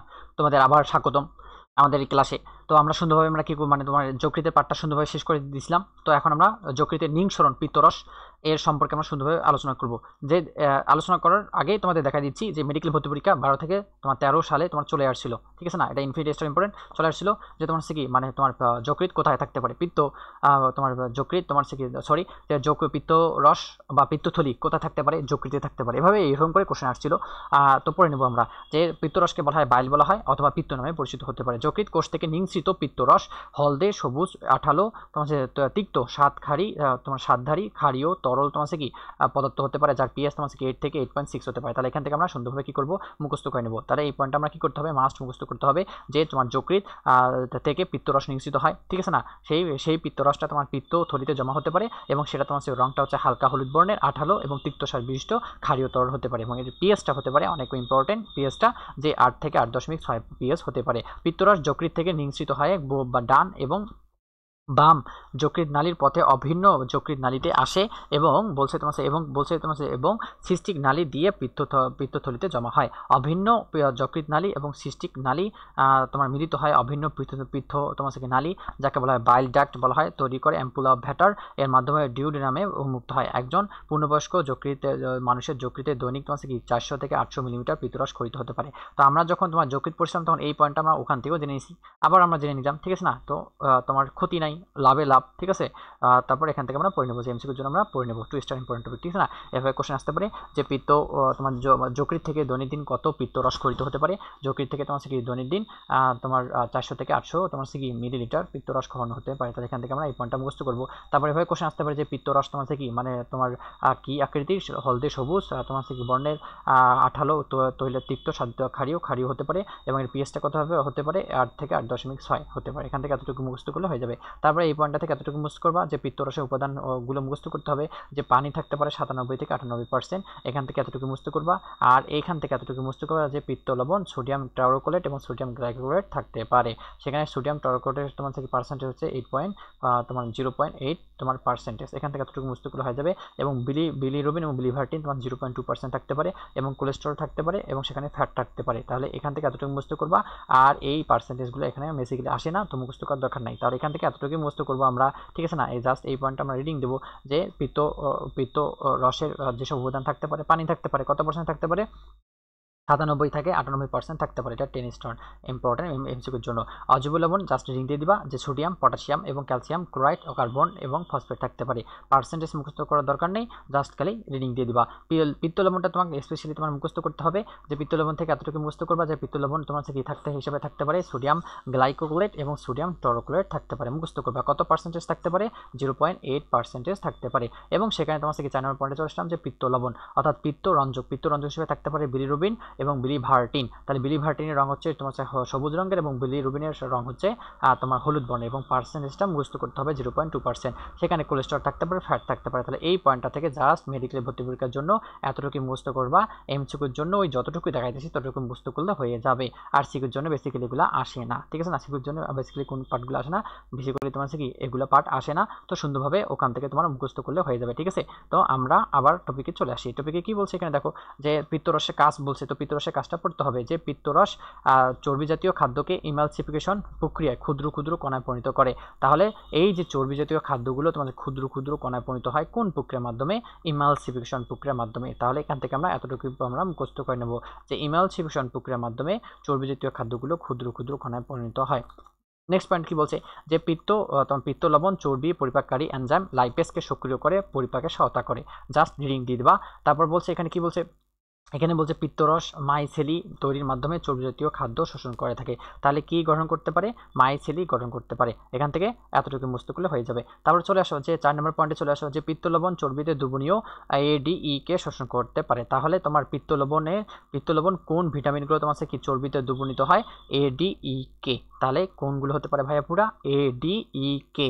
অর্থাৎ তোমার কি পানিতে হচ্ছে বি এবং সি এবং চর্বিতে দ্রবণীয় হচ্ছে কি ADE কি। তাহলে ওইখান থেকে ওই পয়েন্টটা জাস্ট সুন্দরভাবে ওখান থেকে মুখস্থ করলে হয়ে যাবে, ঠিক আছে। তারপর আমরা চলে আসি। তারপর এখানে কি বলছে যে বলছে 5 নম্বর পয়েন্টটা বললো যে তোমার কি এখান থেকে আমরা এতটুকু আমরা মুখস্থ করে নেব যে তোমার পিত্ত লবণ চর্বিতে দ্রবণীয় ভিটামিন AD কে শোষণ করতে পারে। 5 নম্বরটা পড়তে হবে যে তোমার পিত্ত রসের মাধ্যমে কপার, জিঙ্ক, পারদ, টক্সিন জাতীয় পদার্থ, কোলেস্টেরল ইত্যাদি নিঃসৃত হয়। রিডিং দিয়ে দিবা, ঠিক আছে। তারপর বলছে 6 নম্বর পয়েন্টটা কি বলছে, যে পিত্তরসের বেশি ক্ষারক পদার্থ উপস্থিতির জন্য হাইড্রোক্লোরিককে প্রশমিত করে পিএইচ নিয়ন্ত্রণ করতে পারে। জাস্ট রিডিং দিয়ে তোমার হয়ে যাবে। পিত্ত রসের মিউসিন বাফার এবং লুব্রিক্যান্ট হিসাবে কাজ করতে পারে। রিডিং দিয়ে দিবা। পিত্ত লবণ কোলনের পেরিস্টালসিস প্রক্রিয়া মল নিষ্কাশন করতে সাহায্য করে থাকে। যদি এমসিকিউতে কখনো কোশ্চেন যদি কখনো চলে আসে, এভাবে কোশ্চেন চলে আসে যে তোমার সে কি এই যে পিত্ত লবণ কোলনের মল নিষ্কাশনে সাহায্য করতে পারে কোন প্রক্রিয়ায়, পেরিস্টালসিস প্রক্রিয়ায় সাহায্য করতে পারে, তাহলে এখান থেকে আমরা এতটুকু আমরা মুখস্থ করে নেব যে পেরিস্টালসিস প্রক্রিয়ায় মল নিষ্কাশনে করতে সাহায্য করে থাকে। তো ওভারঅল আমরা তোমার কি এই যে তোমার যকৃৎ সম্পর্কে আলোচনা করলাম সুন্দরভাবে, ঠিক আছে। তারপর আমরা তোমার কি তোমার যকৃতে তোমার কি আরেকটা গুরুত্বপূর্ণ অঙ্গ হচ্ছে তোমার কি পিত্ত থলি। তো সেই পিত্তথলিতে তোমার পিত্তরস তোমার অবস্থান করে থাকে। তো ওগুলো সুন্দরভাবে জেনে নিলাম। তো এই টপিকটা ভাইয়া যতটুকু তোমাকে দাঁড়ায় দিক না কেন ততটুকুই পড়বা, আর তোমার পড়ার দরকার নাই। তাহলে সিকিউতে তোমার জাস্ট খালি এই পয়েন্টগুলো মুখস্থ করবে। এমসিকিউর ক্ষেত্রে ইম্পর্টেন্ট, মেডিকেল ভর্তি পরীক্ষার জন্য ইম্পর্টেন্ট। সেখানে তোমার হচ্ছে তোমার দেখো এখানে তোমার এটা হচ্ছে যকৃৎ, ঠিক আছে না। এই যকৃতে তোমার এই অংশটাকে বলা হয় তোমার কি বলা হয়, এই যকৃতে এই অংশটাকে বলা হয় তোমার পিত্ত থলি বলা হয়। সেই পিত্তথলি তোমার পিত্তরস নিশ্চিত থাকতে পারে, এটা অগ্নাশয়, ঠিক আছে না। আর এই পার্টটাকে বলা হয় পাকস্থলী বলা হয়, ঠিক আছে না। তো এগুলো সুন্দরভাবে আমরা কি করব, সুন্দরভাবে আমরা যখন ক্লাস আমরা প্র্যাকটিক্যাল ক্লাস করব তখন সুন্দরভাবে আর্ট করে আমি দেবো। তো কীভাবে আর্ট করতে হবে হয়তো হয় সিকির জন্য কীভাবে এগুলো ডায়াগ্রাম সুন্দরভাবে আর্ট করতে হয় তখন আমি ভাইয়া সুন্দরভাবে তোমাদের বুঝাই দেবো। জাস্ট এখানে জাস্ট স্কিপ করো আর এই পয়েন্টগুলো মুখস্থ করলে হয়ে যাবে। তারপর আমরা কি নেক্সট পার্ট তোমার কি দেওয়া আছে, অগ্নাশয় দেওয়া আছে। তো অগ্নাশয় থেকে যতটুকু পড়া সম্ভব ততটুকু আমরা কি করব, ভাইয়ের সঙ্গে আমরা পড়ে নেব, ঠিক আছে। তো আমরা ওভারঅল কি চলে আসো যে তোমার অগ্নাশয়টা তোমার পড়তে হবে। অগ্নাশয় থেকে আমরা কতটুকু পড়বো, অগ্নাশয় থেকে এতটুকু পড়তে হবে যে তোমার অগ্নাশয়, অগ্নাশয়কে কি বলা হয়, প্যানক্রিয়াস বলা হয়। এটা তোমার পরিপাক গ্রন্থির একটা অংশ। অগ্নাশয়টা পড়তে হবে যে অগ্নাশয় পাকস্থলীর নিচে অবস্থিত এবং উদয় গহ্বরে ডিউডিনামে অর্ধবৃত্তাকার কুণ্ডলীর ফাঁক থেকে প্লীহা পর্যন্ত বিস্তৃত লম্বাটে আকৃতির মরিচার মতো, অর্থাৎ মরিচের মতো থাকতে পারে। কোনটা মরিচের মতো থাকতে পারে তোমার সে কি মানে তোমার অগ্নাশয়। আর এই যে সিম, অর্থাৎ সিম বীজের মতো থাকতে পারে কোন তোমার অঙ্গটা, বৃক্ক থাকতে পারে। তাহলে সিম বীজের মতো দেখতে তোমার হচ্ছে বৃক্ক, ঠিক আছে না। এবং মরিচের মতো দেখতে তোমার হচ্ছে কি হতে পারে, এই যে তোমার কি অগ্নাশয় হতে পারে। তাহলে এইখান থেকে এই পয়েন্টটা থেকে এতটুকু মুখস্থ করলে হয়ে যাবে যে মরিচের মতো দেখতে হচ্ছে কি অগ্নাশয়, হ্যাঁ এতটুকু পড়লে হয়ে যাবে। এটা গোলাপি ধূসর বর্ণের মাংসাশল একটি গ্রন্থি। তাহলে এখান থেকে এই পয়েন্টটা থেকে সুন্দরভাবে মুখস্থ করলে হয়ে যাবে যে তোমার এটা গোলাপি ধূসর বর্ণের মাংসাশল গ্রন্থি হতে পারে। এটা মুখস্থ করবো এমসিকিউর জন্য, ঠিক আছে। তারপর নেক্সট পয়েন্টে চলে আসো। নেক্সট পয়েন্ট কি বলছে, যে গঠন থেকে আমরা পড়ে নেব, গঠন থেকে আমরা সুন্দরভাবে অল্প একটু পড়ে নেব। চলো আমরা পড়ে নিই যে গঠন থেকে কতটুকু পড়তে হবে ভাইয়া পুরা, হ্যাঁ ভাইয়ের সঙ্গে সুন্দরভাবে পড়ে নেব আমরা যে গঠন থেকে আমাদের এতটুকুই পড়তে হবে যে কত সেন্টিমিটার লম্বা, কত সেন্টিমিটার প্রস্থ বিশিষ্ট হতে পারে, ঠিক আছে। তো আমরা পড়ে নেব ভাইয়ের সঙ্গে সুন্দরভাবে কি করব, ভাইয়ের সঙ্গে সুন্দরভাবে পড়ে নেব। তার আগে দেখো আমি সাউন্ড সিস্টেমটা ঠিক করে নিই। একটু আজকে কেন জানি একটু প্রবলেম হইতেছে, ঠিক আছে না। তো তোমাদের প্রবলেম একটু সমস্যা হলে অল্প একটু দেখে নিবা, ঠিক আছে। তো আমরা একটু ভাইয়ের সঙ্গে মানায় নেওয়ার জন্য চেষ্টা করবো। তো অল্প একটু মানায় নিতে হবে, ঠিক আছে। তো অল্প একটু কী করবো, ভাইয়ের সঙ্গে মানায় নেব। তো চলো তারপর টপিকে চলো। টপিক এখানে কি বলছে যে যকৃৎ তোমার 12 থেকে 15 সেন্টিমিটার লম্বা এবং প্রায় 5 সেন্টিমিটার চওড়া একটি মিশ্র গ্রন্থি। তাহলে যদি কখনো কোশ্চেন আসে যে তোমার কি মানে যকৃৎ তোমার তোমার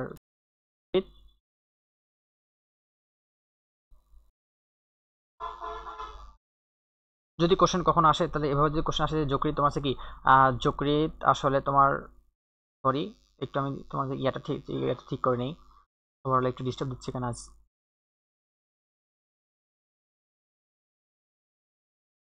তো চলো আমরা পড়াশোনায় চলে যাই, ঠিক আছে। তো অনেক দুঃখিত এসবের জন্য। আমরা পরে ফিরে আসি যে অগ্নাশয়। অগ্নাশয় থেকে আমরা এতটুকু মুখস্থ করবো যে অগ্নাশয় 12 থেকে 15 সেন্টিমিটার লম্বা হতে পারে। তাহলে অগ্নাশয় কত সেন্টিমিটার লম্বা হতে পারে, 12 থেকে 15 সেন্টিমিটার। আমরা কী করবো, টনটনা মুখস্থ করে নেব। এবং প্রায় লম্বা এবং প্রায় তোমার 5 সেন্টিমিটার চওড়া এবং এটা এক ধরনের কোন গ্রন্থি, এটা এক ধরনের মিক্সড গ্ল্যান্ড যাকে বলা হয় মিশ্র গ্রন্থি বলা হয়। আমরা আগেই পড়ে আসলাম যে তোমার মিশ্র গ্রন্থিটা কি, অর্থাৎ যেটা বহিং করা এবং অন্তন করা গ্রন্থি হিসেবে কাজ করে থাকে তাই হচ্ছে মিশ্র গ্রন্থি, যাকে বলা হয় মিক্সড গ্ল্যান্ড বলা হয়। যেমন অগ্নাশয় এক ধরনের মিশ্র গ্রন্থি হতে পারে এবং যকৃৎ এক ধরনের মিশ্র গ্রন্থি হতে পারে। তাহলে এখান থেকে এতটুকু আমরা মুখস্থ করবো। এর চওড়া যে দিকটি ডিউডিনামে কুণ্ডলী ফাঁকে থাকে তাকে বলা হয় মাথা, আর যে অংশটি সংকীর্ণ হয় প্লীহা পর্যন্ত বিস্তৃত তাকে বলা হয় লেজ। তাহলে এই যে তোমার এই পার্টটাকে বলা হয় মাথা এবং এই পার্টটাকে বলা হয় এই পার্টটাকে বলা হয় মাথা, এই পার্টটাকে বলা হয় লেজ বলা হয়, ঠিক আছে না। এবং মাথা এবং লেজের মাঝখানে থাকে দেহ। তো এই পুরো পার্টটা হচ্ছে কি তোমার অগ্নাশয় একটা দেহ। তো এই পুরোটা পার্টটা হচ্ছে অগ্নাশয় একটা দেহ হবে। অগ্নাশয় গ্রন্থিগুলো থেকে ছোট ছোট নালিকা বেরিয়ে একত্রিত হয় উইং উইংস নালী গঠন করে, যাকে বলা হয় ডাক্ট অফ উইসিং বলা হয়। তাহলে উইংস নালী এখানে গঠন করতে পারে, এর মাধ্যমে ডিউডিনামে প্রবেশ করতে পারে। জাস্ট এখান থেকে জাস্ট আর কিছু পড়তে হবে না, জাস্ট এখান থেকে রিডিং দিলে হয়ে যাবে। তার অগ্নাশয় থেকে এতটুকুই পড়ে নিবা, ঠিক আছে না, যে তোমার অগ্নাশয় দেখতে তোমার সিম বীজের মতো নয়, এটা মরিচের মতো দেখতে, সিম বীজের মতো দেখতে তোমার বৃক্ষ, এবং অগ্নাশয় তোমার কি 12 থেকে 15 সেন্টিমিটার লম্বা এবং 5 সেন্টিমিটার চওড়া, এবং এটা এক ধরনের তোমার মিশ্র গ্রন্থি। এখানে 3টা অংশ থাকতে পারে, মাথা থাকতে পারে, দেহ থাকতে পারে, লেজ থাকতে পারে, ঠিক আছে না। এখান থেকে এতটুকু মুক্ত করবা এবং সেখানে তোমার অ্যাম্পুলা অফ ভ্যাটারের মাধ্যমে যুক্ত হয়। এটা তোমার একসাথে তোমার বহিঃকরা এবং অন্তরণ করা গ্রন্থি হিসেবে কাজ করে, বিধায় একে তোমার কি বলা হয় মিক্সড গ্ল্যান্ড বা মিশ্র গ্রন্থি বলা হয়। তো বহিঃকরা থেকে এতটুকু মুক্ত করব যে তোমার কি তোমার বহিঃকরা অগ্নাশয় অসংখ্য লোবিউল বা এসিনাস থাকে। তাহলে তোমার তোমার অসংখ্য লোবিউল এবং এসিনাস কোথায় থাকতে পারে, অসংখ্য লোবিউল বা তোমার এসিনাস, হ্যালো হ্যালো হ্যালো, অসংখ্য লোবিউল বা এসিনাস থাকতে পারে তোমার কি, তোমার লোবিউল বা তোমার অসংখ্য লোবিউল বা এসিনাস থাকতে পারে, তোমার অগ্নাশয়ে থাকতে পারে। তাহলে এখান থেকে এতটুকু মুক্ত করে নেব যে তোমার অগ্নাশয়ে অসংখ্য লোবিউল বা এসিনাস থাকতে পারে। প্রত্যেক লোবিউল একটি কেন্দ্রীয় লুমেন এবং লুমেনকে ঘিরে যে বৃত্তাকার তোমার সঞ্চিত একসারি কোষ নিয়ে গঠিত। লোবিউলের কোষ থেকে তোমার অগ্নাশয় রস নিঃসৃত হয়, অর্থাৎ লুমেন প্রকৃতপক্ষে ক্ষুদ্র অগ্নাশয় নালিকা। সকল এসিনাসের লুমেন এবং ক্ষুদ্র অগ্নাশয় নালিকা একত্রিত হয়ে অগ্নাশয় উইংস নালী গঠন করতে পারে। তাহলে যে কখনো কোশ্চেন যদি আসে মেডিকেলে, কিন্তু তোমার এভাবে কোশ্চেন চলে আসছিল এবং ভবিষ্যতে আসবে, এটা 5 স্টার ইম্পর্টেন্ট তোমার কি তোমার মেইন এক্সামের জন্য, যে বলবে যে তোমার অগ্নাশয় উইংস নালী গঠন করে কোন গ্রন্থিটা, বহিঃকরা গ্রন্থি না অন্তরণ করা গ্রন্থি। তাহলে বহিঃকরা গ্রন্থি এটা তোমার কি উইংস নালী বা অগ্নাশয় নালী গঠন করতে সাহায্য করে থাকে। তাহলে এখান থেকে এতটুকু পড়ে নিবা যে লোবিউল বা এসিনাস থাকতে পারে এবং উইংস নালী বা তোমার কি তোমার অগ্নাশয় নালী উপস্থিত থাকতে পারে। লোবিউল বা এসিনাস নালী যুক্ত গ্রন্থিকে বলা হয় সনাল গ্ল্যান্ড বলা হয়, অর্থাৎ কি বলা হয় তাকে সনাল গ্রন্থি বলা হয়। তাহলে এখান থেকে আমরা খুব সুন্দরভাবে এতটুকু মুক্ত করে নেব, ঠিক আছে না। তার সনাল গ্রন্থি কাকে বলে শিকুর জন্য, এবং এদের বহির্মুখী অঞ্চলকে বলা হয় তোমার কি অগ্নাশয় রস বাহিত হয় এবং যাকে বলা হয় কি বহিঃকরণ গ্রন্থি নামে পরিচিত। তাহলে এই পার্টটা আমরা সুন্দরভাবে সিকুর জন্য আমরা পড়ে নেব, এমসিকিউর জন্য আমরা কি করে নেব মুখস্থ করে নেব। সিকুর জন্য ক নাম্বার জন্য ইম্পর্টেন্ট, আর এদিকে এমসিকিউর জন্য ইম্পর্টেন্ট এই তোমার পার্টটা। তারপর অন্তন খরায় গ্রন্থিতে চলে আসলাম, যে লোবিউলগুলো ফাঁকে ফাঁকে কিছু বহুভুজাকার কোষগুচ্ছকারে অবস্থান করে থাকে। তাহলে তোমার কি কোষগুচ্ছকারে অবস্থান করতে সাহায্য করে থাকে। তারপর আমরা চলে আসলাম যে তোমার কি এদের আইলেট অফ ল্যাঙ্গারেস বা তোমার কি ল্যাঙ্গারেস দ্বীপপুঞ্জ বলা হয়। তাহলে আইলেট অফ ল্যাঙ্গারেস বা দ্বীপপুঞ্জ তোমার কি ল্যাঙ্গারেসের দ্বীপপুঞ্জ তোমার কোন গ্রন্থির সাথে যুক্ত থাকতে পারে, অগ্নাশয়ের অন্তন খরা গ্রন্থির সাথে যুক্ত থাকতে পারে।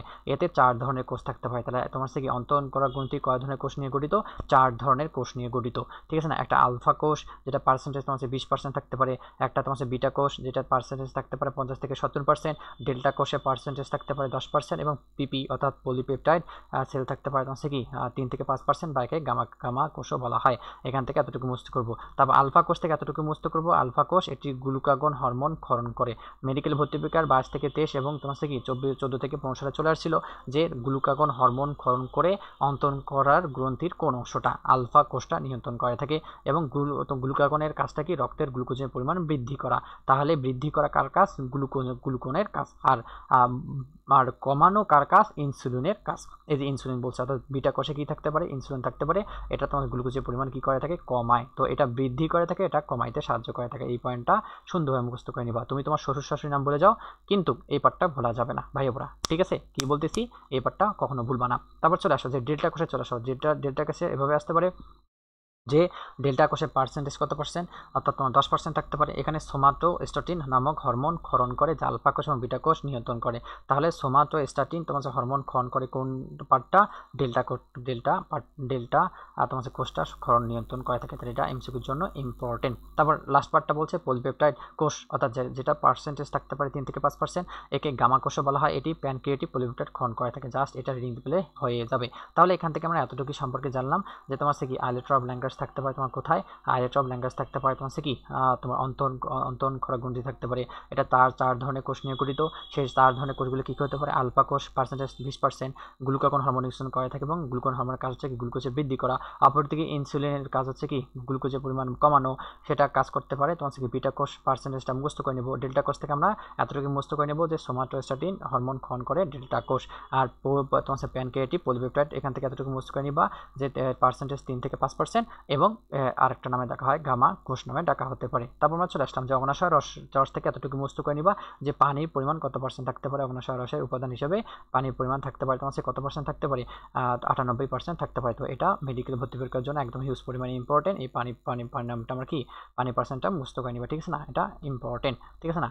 তো আমরা পড়ে নেব যে এখান থেকে পানির পরিমাণটা থাকতে পারে কত %, 98% থাকতে পারে। মুখস্থ করে নেব ভাইয়ের সঙ্গে এবং বইটা সুন্দরভাবে আমরা কি করব দাগাই নেব, ঠিক আছে না।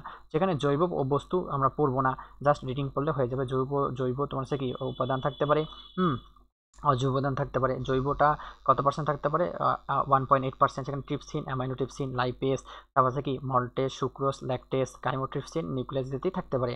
আর অপরদিকে অজৈব বস্তুর মধ্যে উপাদান থাকতে পারে sodium, potassium, calcium, magnesium, zinc, carbonate এবং লবণ ইত্যাদি থাকতে পারে। জাস্ট এই পার্টটা সুন্দরভাবে তোমার রিং দিলে হয়ে যাবে। তাহলে এখান থেকে পড়ে নিবা যে তোমার কি অগ্নাশয় রসের পানির পরিমাণ থাকতে পারে 98%। সেখানে তোমার কি জৈব বস্তু থাকতে পারে এবং অজৈব উপাদান থাকতে পারে। তারপর আমরা নেক্সট পার্টে চলে আসলাম যে পরিপাকের অগ্নাশয়ের ভূমিকা পড়তে হবে আমাদের, কি ঠিক আছে না, আমাদের পড়তে হবে, রিডিং পড়তে হবে যে তোমার খাদ্যের পাকস্থলী থেকে ক্ষুদ্রান্তে যাওয়ার সময় ক্ষারীয় রূপে তোমার পিএস কত থেকে কত 8 থেকে 8.3 অগ্নাশয় রস নিঃসৃত হয়। তাহলে এই পিএসটা সুন্দরভাবে এমসিকিউর জন্য কি করতে হবে, আমাদের মুখস্থ করে নিতে হবে, ঠিক আছে না। তো এই পিএসটা আমরা কি করব, সুন্দরভাবে মুখস্থ করে নেব যে পিএস হচ্ছে 8 থেকে 8.3%। তারপর চলে আসো এখানে কি বলছে, এখানে বলছে যে অগ্নাশয়ের বহিন করা অংশ থেকে দু ধরনের ক্ষরণ মিলে অগ্নাশয় রস গঠন করে। একটা হচ্ছে পেপসিন এনজাইম, একটা হচ্ছে কি ক্ষারীয় তরল। রিডিং দিবা, বহিন করা গ্রন্থি হিসাবে অগ্নাশয় থেকে বিভিন্ন ধরনের পরিপাককারী এনজাইম নিঃসৃত হয়।